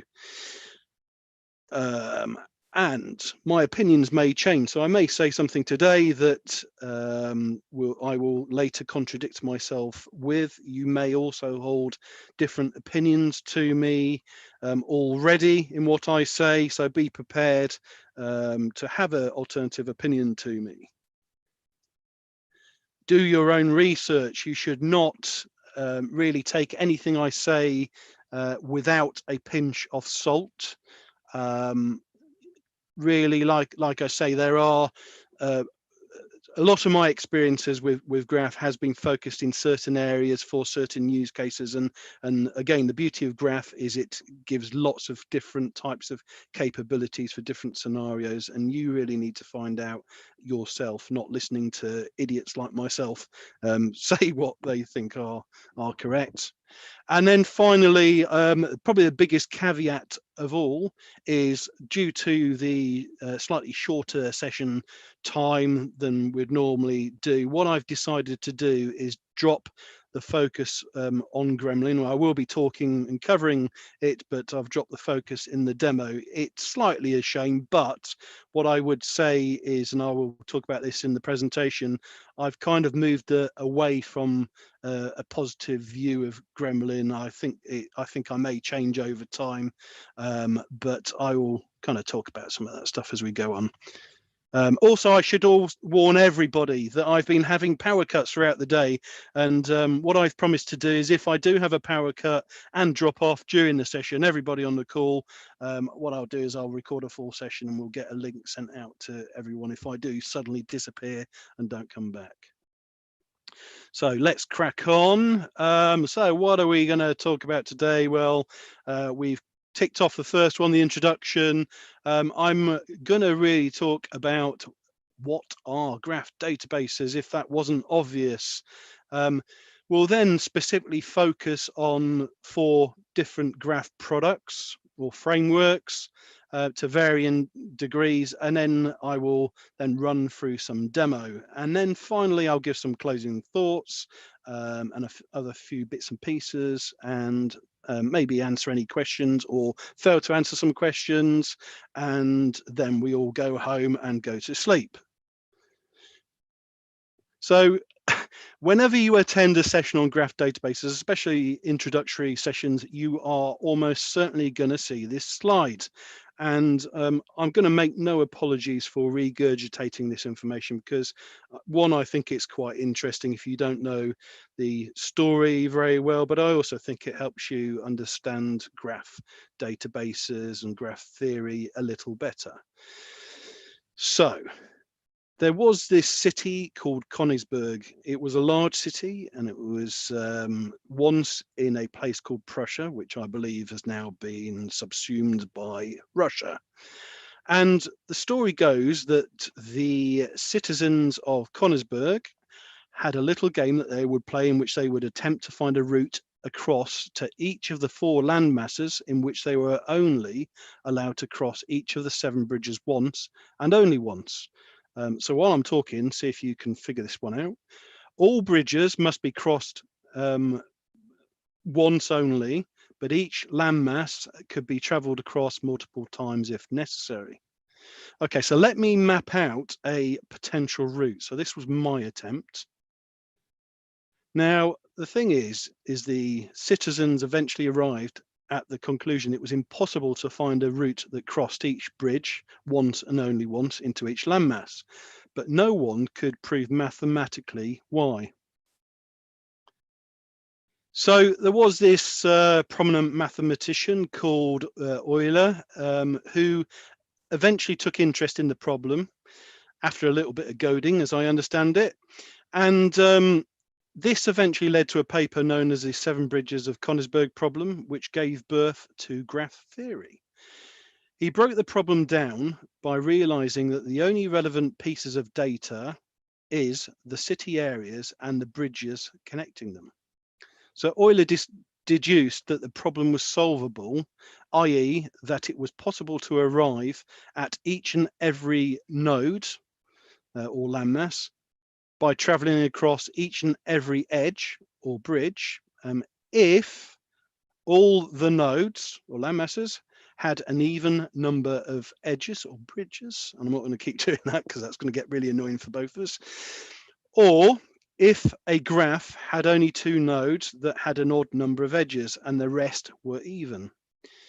So in the Königsberg problem, you may automatically notice that all the nodes or land masses have an odd number of bridges or edges, and therefore there is what's known as no I cannot say this word, so I don't even know why I'm going to attempt it, Euclidean path. So let me just try and give you an example, if I can, from his statement of what he said. So one thing he said was if all the nodes had an even number of edges. So let's draw something like that. So There's one node, and I've got 2 edges now for this node, and another node, and then finally all nodes have 2 edges. So you see that works.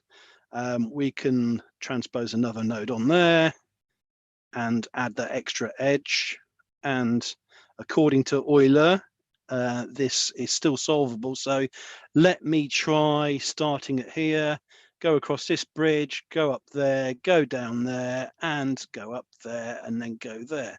And it looks like he's correct. So that was one of his ways that he said that the problem was solvable. So good to know. So why graphs? It's not without irony, perhaps, that relational databases are not very good at modeling complex relationships. But of course, the term relational databases does not actually come from the use of relationships defined between tables, but instead from the relational model of data theory as proposed by E.F. Codd in 1970. So, which at its core describes more about the returning of tabular data sets than really defining explicit relationships between tables. Well, I may be splitting hairs there a little, but it's important to understand why relational databases are not good for querying highly related data. It's not really something they were intended to do. I don't know if many of you out there have know much about the early database systems, but one of them that I'm aware of, it was an airport OLTP system, and most of our database systems were OLTP. So you have very few relationships between tables, and probably back then it's probably one table, and you know, smaller number of columns on your table as possible. So you know, there wouldn't really be a need for efficient relationships in that kind of scenario. You know, it's only when we start thinking about reporting that really does start becoming a problem.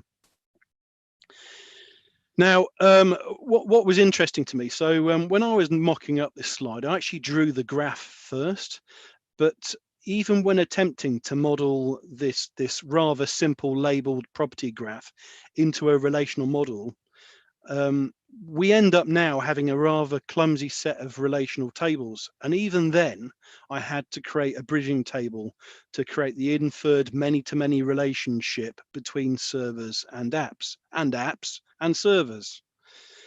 But it's probably important to note that if you look back at our graph, it only really defines a one-way relationship of apps using servers.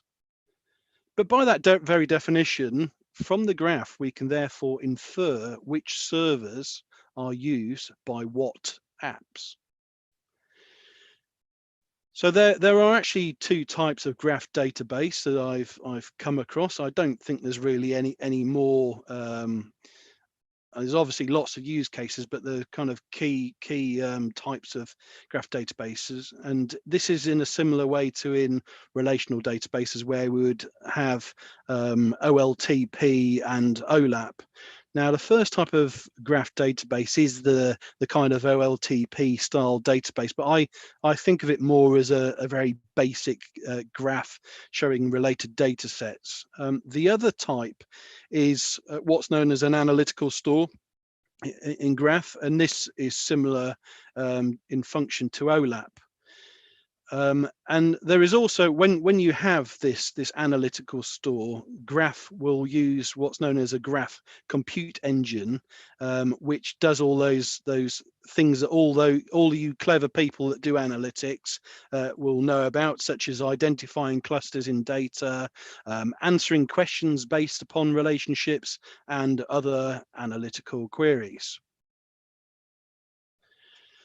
Well, let's talk about what the graph is really. What is it built up of? So the graph consists of the following object types, and depending on who you talk to, they might use different terminology. So the first object type is a node or a vertices, and this can kind of be thought about as being the thing. For example, this structure could represent an individual, a component, a vehicle, or any other type of entity that is either logical or physical in nature.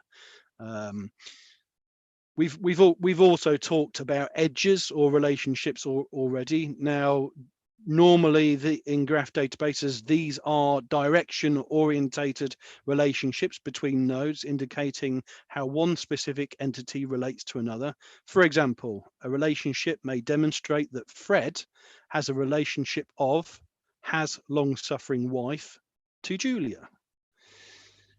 So we also have what's known as labels. Now you can see in the actually you can't see in this graph, or though I guess you can say the users in the graph are a type of label. But labels are usually applied to nodes and can really be thought about as being similar in concept to a type, or if you think about object-orientated programming types or classes, or even you could think of it as them being categories. And these are really useful for grouping sets or filtering similar nodes of various types, or filtering out nodes of certain types. So nodes can have multiple labels if you want them to have multiple labels, or they can just have a single label. A good example of that could be that Fred has a label of man and Julia has a label of woman. And also, one of the good things about graph databases is they are considered to be part of the NoSQL movement. So we can have complex data as the underlying data set. So we have what's known as properties, which can be applied to the nodes. And these you can think of as just being key value pairs in which the value can be of a simple type or composite data type, obviously depending on the capabilities of your graph database. And finally,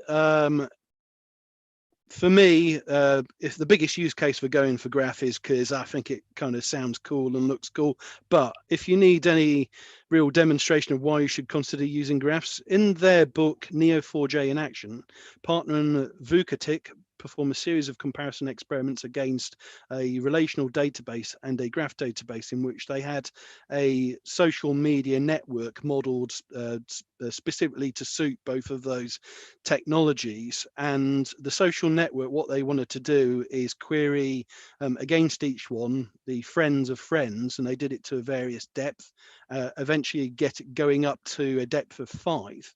And what they found is that their query, and it was MySQL, so some people out there say, oh, what do you expect? However, on MySQL, it did not finish the query within a reasonable time, but in graph databases, or Neo4j, which is what they used, it returned in 2.1 seconds. So that's something to consider. So what type of frameworks and languages do we have in graph? Well, I've kind of boiled it all down to 2 different types. As I've said earlier, though, there are an awful lot more, and there are some that I really want to have a look at, and there's some that I definitely don't want to have a look at.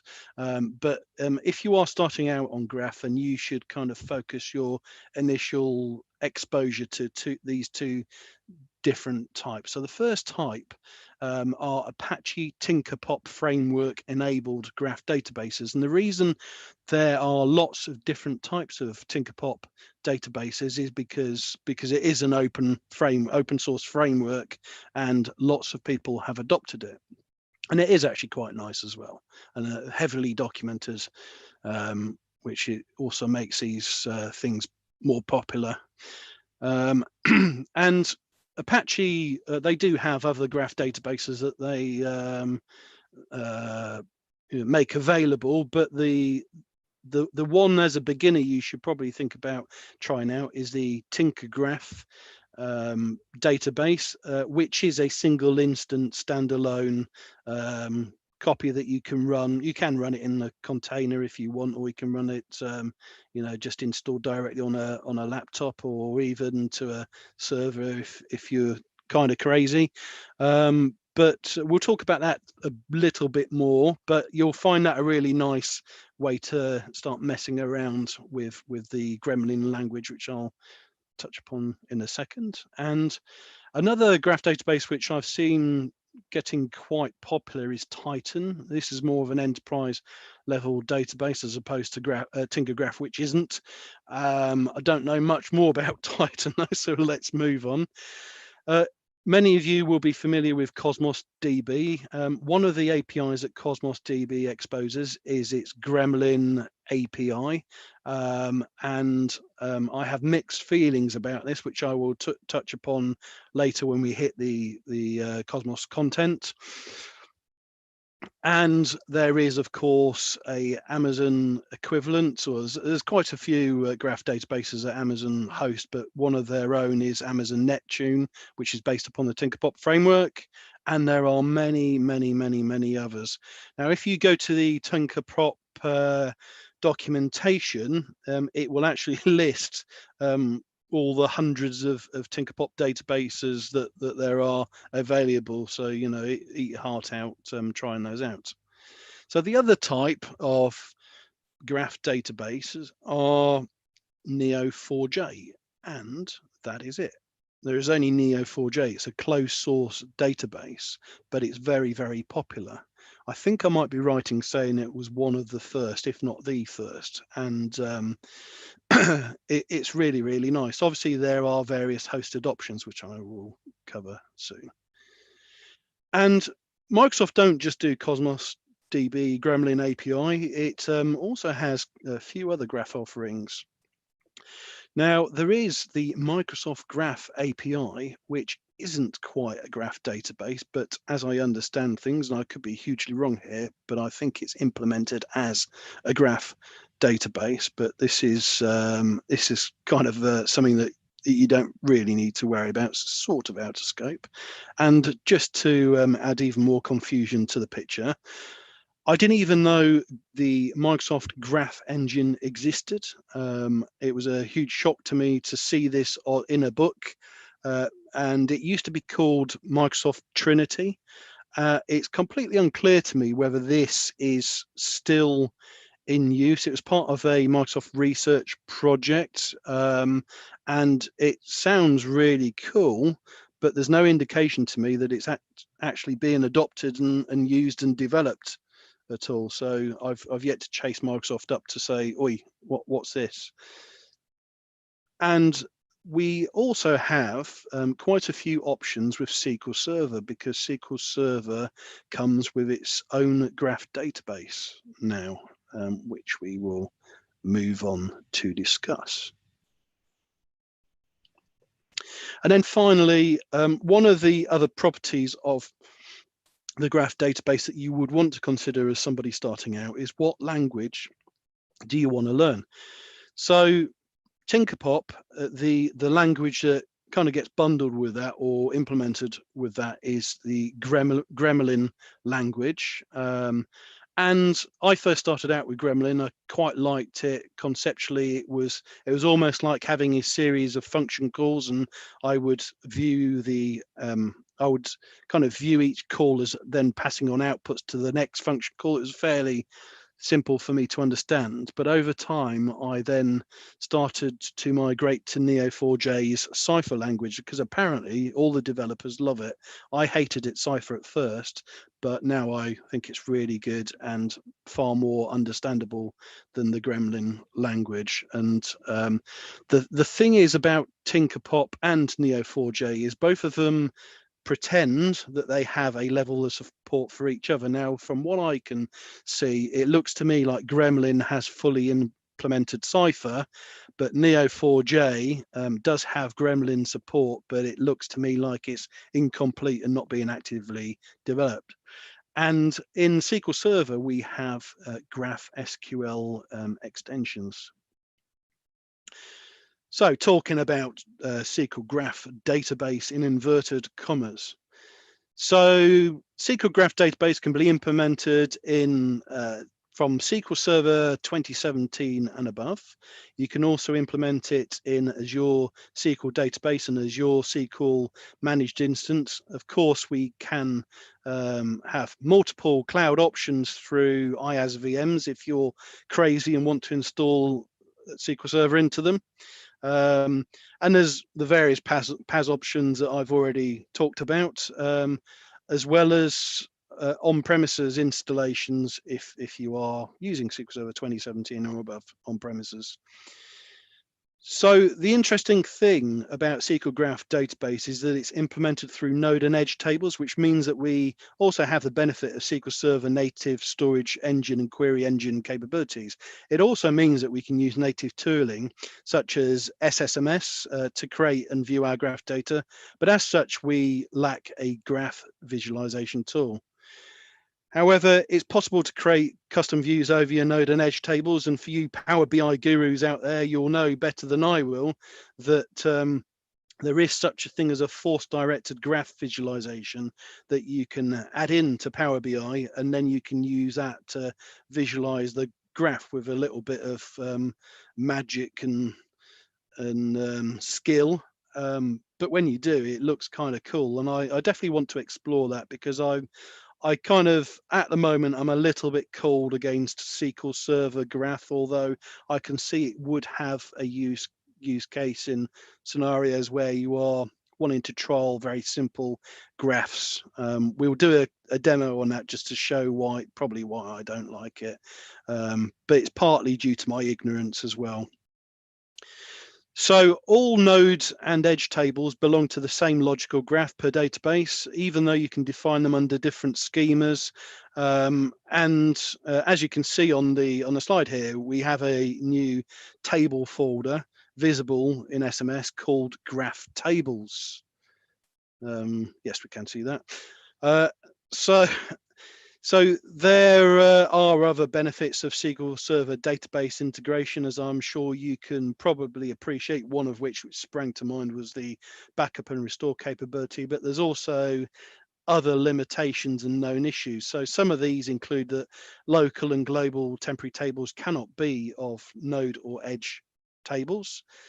Table types and table variables cannot be declared as node or edge tables. Node and edge tables cannot be created as system versioned temporal tables. And probably the one that would bother me the most is that node and edge tables cannot be memory optimized tables. That one I would foresee going away sometime soon, because that would, why would I don't see why that would be hard for Microsoft to implement. And there's a few other restrictions as well.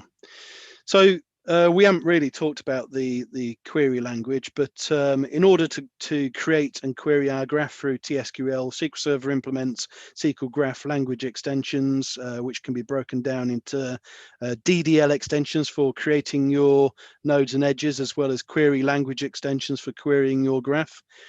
The SQL Graph language extensions I've seen described as Cypher-like. When you actually see Cypher, you'll probably appreciate that it is, but I don't think it matches Cypher quite. It's not quite as easy to look at as Cypher, in my opinion. Talking about the Gremlin API in Cosmos DB, well, Cosmos DB itself is a fully managed PaaS hosted service utilizing Cosmos's turnkey globally distributed database with elastic scale. That's my sales speech out of the way. As you know, Cosmos DB provides a multi-model type of database, so that you can use it for document DB, MongoDB, Cassandra, and Azure table capabilities. So you select the API you want there, and start programming and developing against it. Aside from its global distribution and elastic scale, Cosmos also provides well-defined consistency models ranging from strong to eventual, the latter of which could possibly result in stale or out of order reads, but excellent low latency. But unfortunately, in my opinion, there are some downsides to Cosmos's all things to all men style approach. In terms of Gremlin support, it is lacking in certain areas and missing some functionality, such as the graph.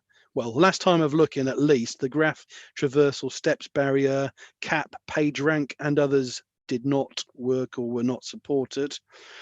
There is also very limited native visualization support. It's something I've moaned at Microsoft about. I mean, when you get around to looking at Cosmos, you will notice that the Azure Cosmos Data Explorer for interacting with the Gremlin API is a very frustrating visual experience, certainly for dummies like me. There was at one time a VS Code Cosmos DB graph add-in, which in my opinion actually gave a slightly better experience, but I think Microsoft caught wind that I actually quite liked it and they've deprecated it.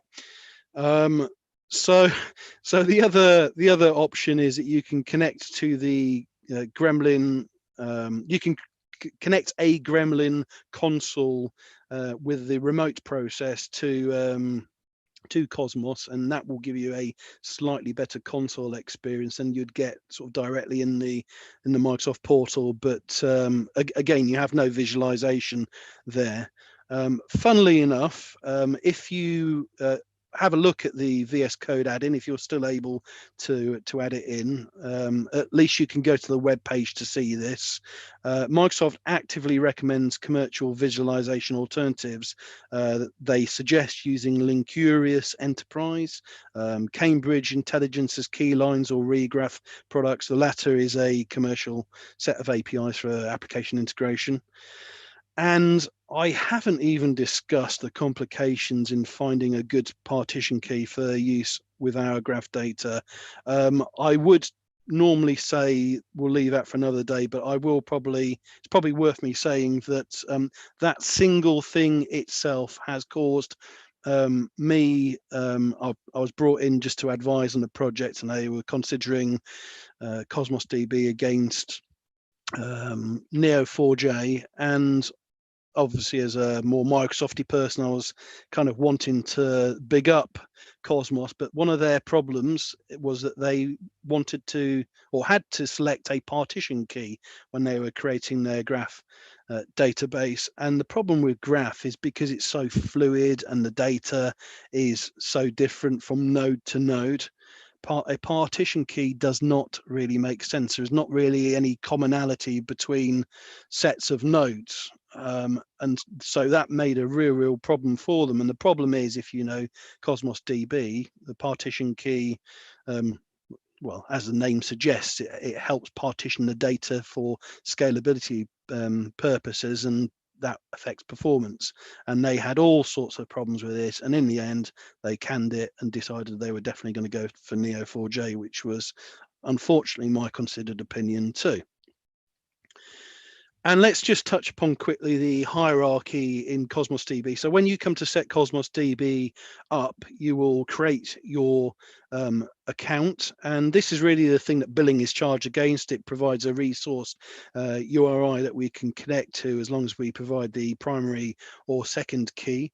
Excuse me. If you provide the read-only key, that will prevent writes going through that connection. The account is also the unit of geo-replication if you want to do that in Cosmos. The account, it's worth saying, also establishes which API you're going to have to use for that account. So if you select one API type, you're stuck with that for that account. So under that, we have a set of one or more databases, and these are really just logical containers. You think of these, yeah, just logical containers. They don't really do anything. And then under that, we have our actual containers, and the container is called different names depending on what API you select. So I'm gonna put that one out to people to guess which one they think the container will be called for this session. And then finally, all the items are our graph data. And then we've missed out all the partitioning plumbing, and underneath that, on the absolute lowest level of Cosmos is the what's known as the I think atom record sequence format. So that's how data is physically stored. It's a special format, and that it's stored that way regardless of what API you're using. You can almost think really about the APIs as being a bit like a virtualization layer for the data.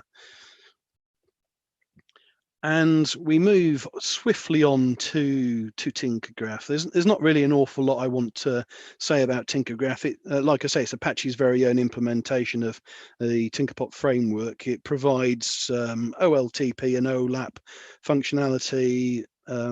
Really, it's often used as a developer sandbox for debugging purposes. It's not ACID compliant, so go and knock yourself out with that one. But it does provide a really excellent console tooling and groovy language support experience. And I would say that using Tinkergraph will give you a really good appreciation of the lower level implementation details of Tinkerpop. I will reference a Pluralsight course on that uses Tinkergraph mainly. It's really fun to play with, and you know, because you're very close to the JVM, and you've got the Groovy console, you can do all sorts of funky stuff with Java or Groovy or Gremlin itself, or a mix of all three. It's just really cool to use. I really like it.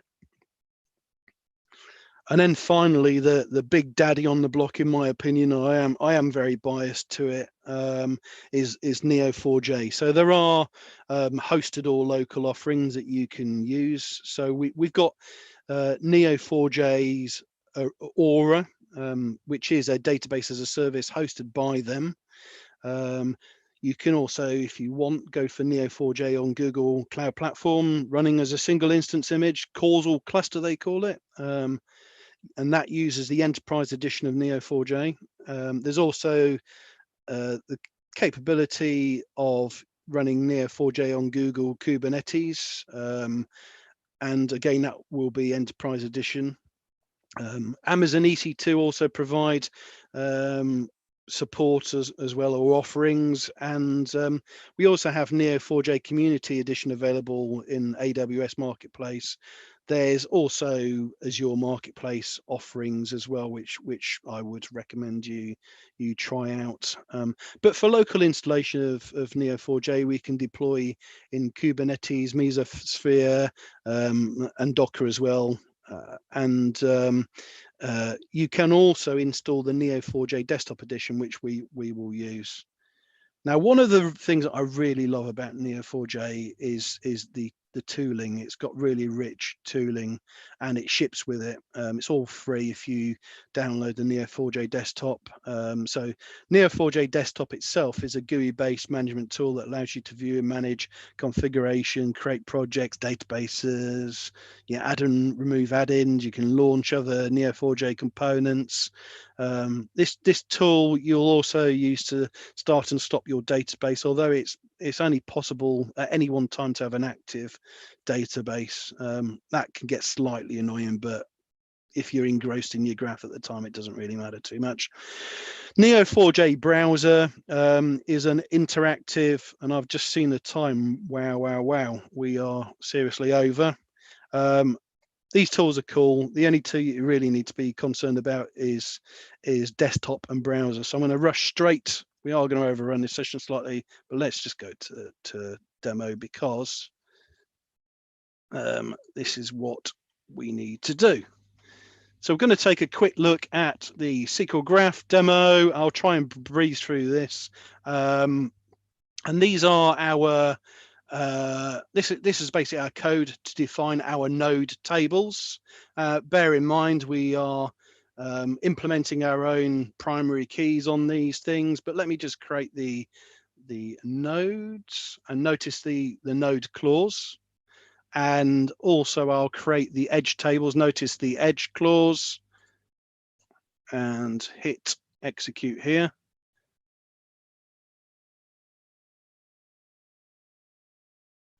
Oh, and this is where my serverless version of SQL Server takes 500 years to start up.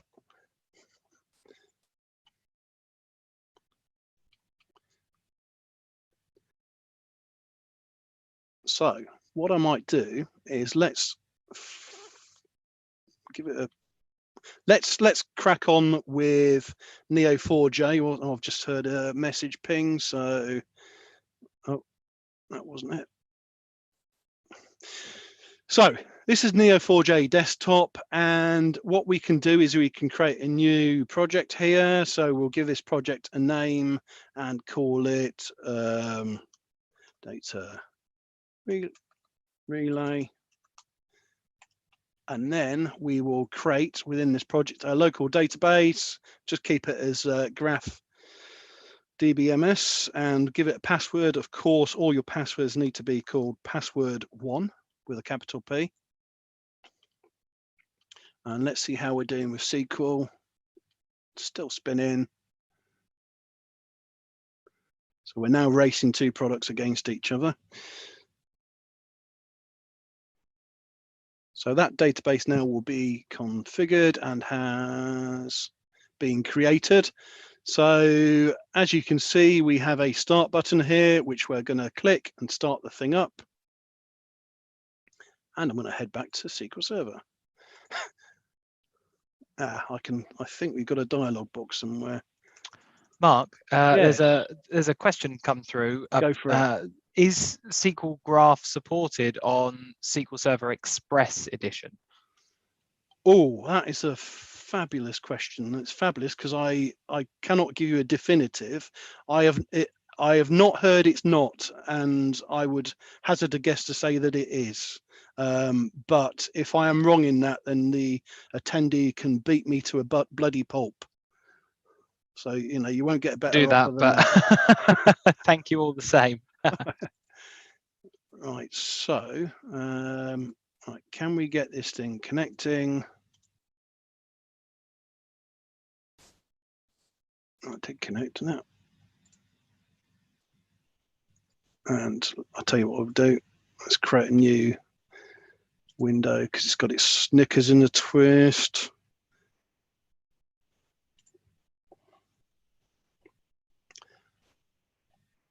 So I don't think we created these, so let's try it again. So these are just people and what they like. And what we're going to do now is load up our node tables with data here. And we're going to, so let me just do that quickly.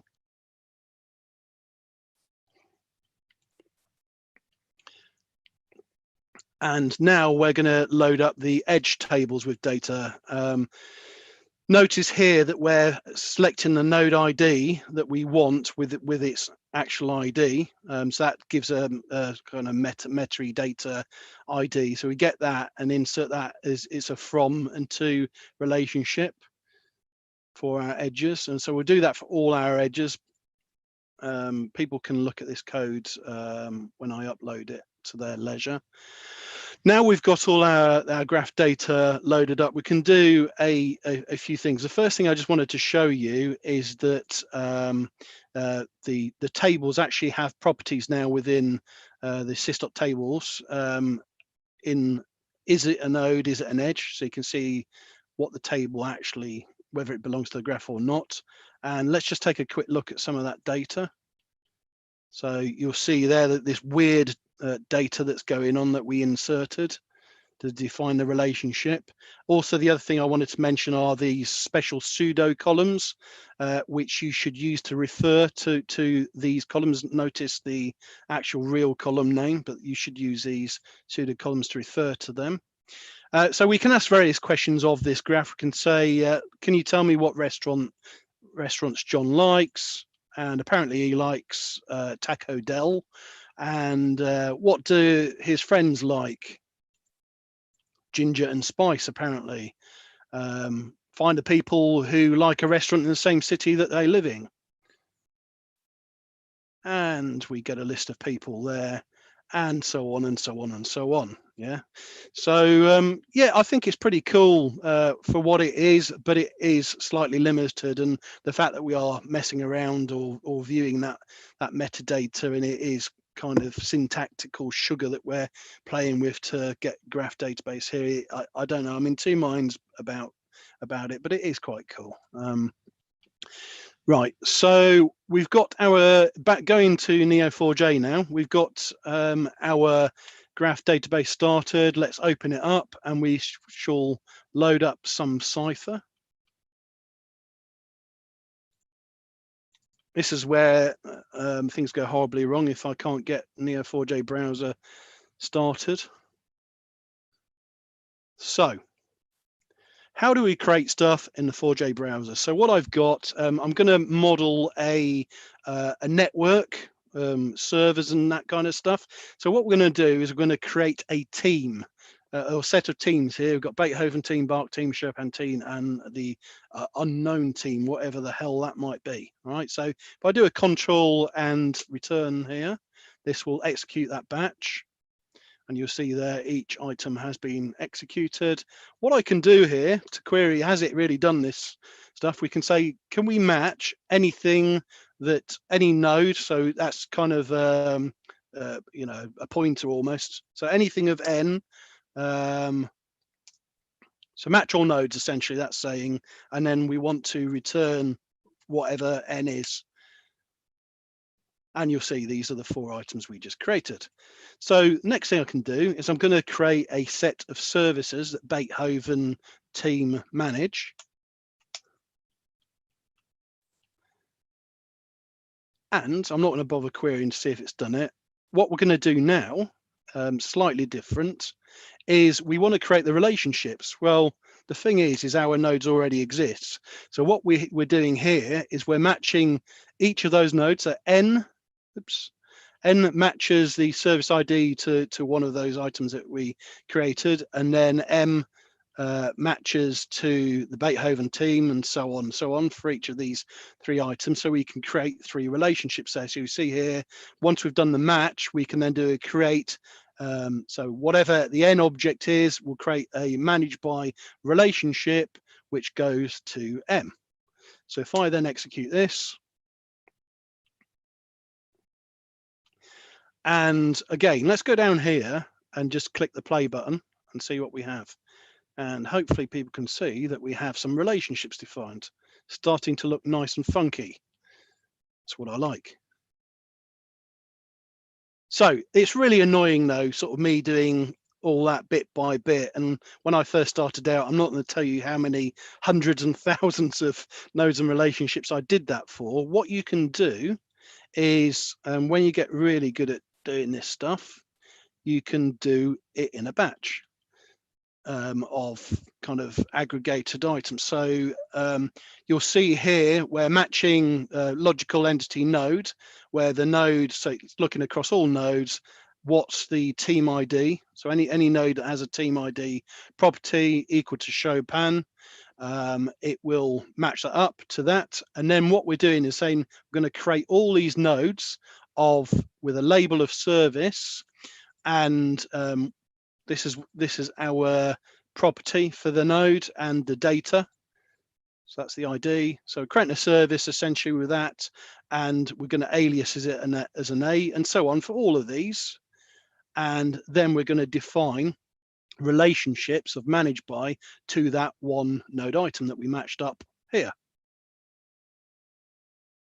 Now, it's worth me saying right now that when you get really good, you can have nested hierarchies. So you can create nodes up front in the statement that don't actually exist when the statement's running, and then create all the relationships for those child items, and so on and so on and so on. So I think I did a massive load of nested entities, which went right down about 3 or 4 levels, and there was a lot of them, and it got quite complicated, and I had to give up. But you can go as deep as you want. So it's just interesting you can reference something that doesn't actually exist in your create statement. And we've got a few statements here that we're going to create. So let me create and run that.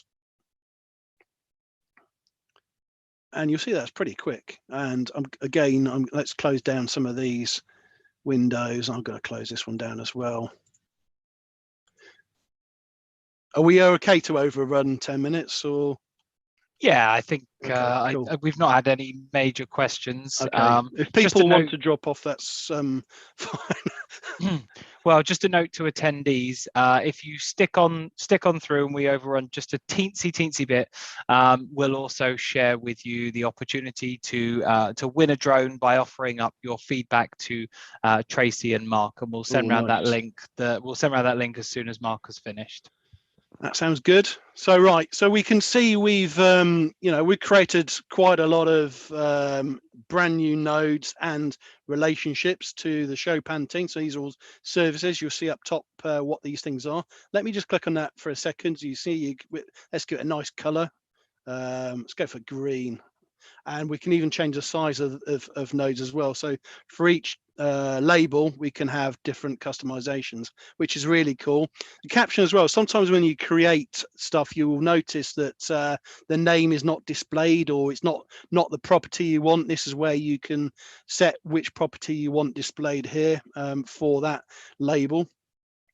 Now, what we're going to do is, because I'm Mr. Smarty Pants, I'm going to now try and do a statement which I think creates a whole load of relationships. So what we have here is we're going to query all the nodes across the graph where the service ID is of any of these values. And then what I want to do is create a node which is a person called Benny Hill, and he's going to be the owner of these basically.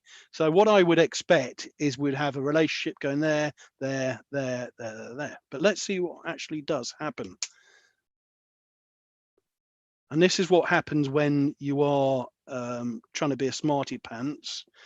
Let's close that one down. Something really weird happens. We have actually created lots of Benny Hill objects. So the explanation of why that's happened, it's just the way the syntax is working, and I look at this almost like it's looping around to create these things. Sometimes you just want, if you're doing this as a logical one-to-one relationship, you would not have a problem doing it. But what we really need to do here is what I'll show you. Let's just get rid of all the Benny Hills.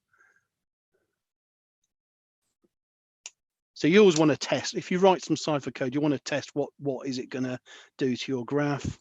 So all our Benny Hill should have gone. And what we really want to do is we don't want these problems to occur when we get it wrong. So we can set constraints against, this time we're going to set a constraint against the person ID, unique constraint. So that's cool. And that will now last forever in the database. Even if we wipe out all the database, you'd have to physically drop the constraint. We're going to create Benny Hill up front, and then we'll just then run a version of that statement.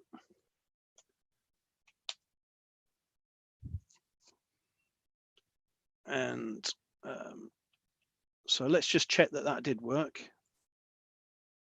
And yeah, we've got one Benny Hill now, which is good. So what I'm going to do next is create a whole load of other users to just build up some complexity in the graph. And given that we are seriously running out of time, actually, I will probably leave. What I wanted to show you is some of the cool things we could do in a demo, which I will make available. Although I do need to touch it up. What you'll see is various code to navigate the graph. So, for instance, this bit of code, which probably won't work because we don't have any hosts in at the moment. We're essentially matching a relationship between any nodes that are of type team to any nodes of type service. We're also matching any nodes of type person to this aliased service. So we're getting a connection between those two things there. And again, we're doing the same thing. We also want to match any hosts that are connected to the service. And then we have a filter for the aliased team. So we only want this applicable to the back team, and then we will return these three sets of node types, even though, bear in mind, we've queried against H. So we're kind of doing some filtering up here. Bear in mind, when you write Cypher, you're going to have lots of different ways of writing the same bit of code. Given the time, I'm just going to go straight back to the wrap up, and I want to tell you that there are some amazing materials out there, much better than idiots like me waffling to you for an hour. And the practical Gremlin guide, I believe, is free, and you can get that from the Tinkerpop website. You may be lucky and still get this Neo4j graph databases book for free if you're lucky, and maybe even the graph logarithms. If you can't, they're both excellent books, and I strongly suggest them, as I would strongly suggest the Neo4j in action. But bear in mind, all of these three books are Neo4j orientated. These two Pluralsight courses are fantastic, but the one that I was talking about earlier is this one, the Getting Started with Apache, Tinkerpop and Gremlin. He covers also Cosmos usage. It's just a brilliant course. And then in summary, I'm afraid I didn't show you to the power that I really should have done, but graph databases are an excellent way to model highly related data. The two popular choices as far as I see it are Tinkerpop enabled or Neo4j. The two popular languages are Gremlin and Cypher, and I would recommend you have a play with both and don't necessarily fixate on one over the other. Be agile. Loads and loads of cloud hosted offerings. Again, just try them out, play around. What I found particularly hard about moving to graph from relational and vice versa is it's really, really hard to change your mindset. Like I said in that slide where I tried to transfer the graph to a relational set of tables, I really struggled, and you may have seen that and thought, that's simple, this guy's an idiot. And as I say, be really agile with the way you work with graph. Be prepared to change at a moment's notice. Just choose a technology that works for you. Be open to alternatives, and most importantly, don't listen to idiots like me. Do your own research and succeed.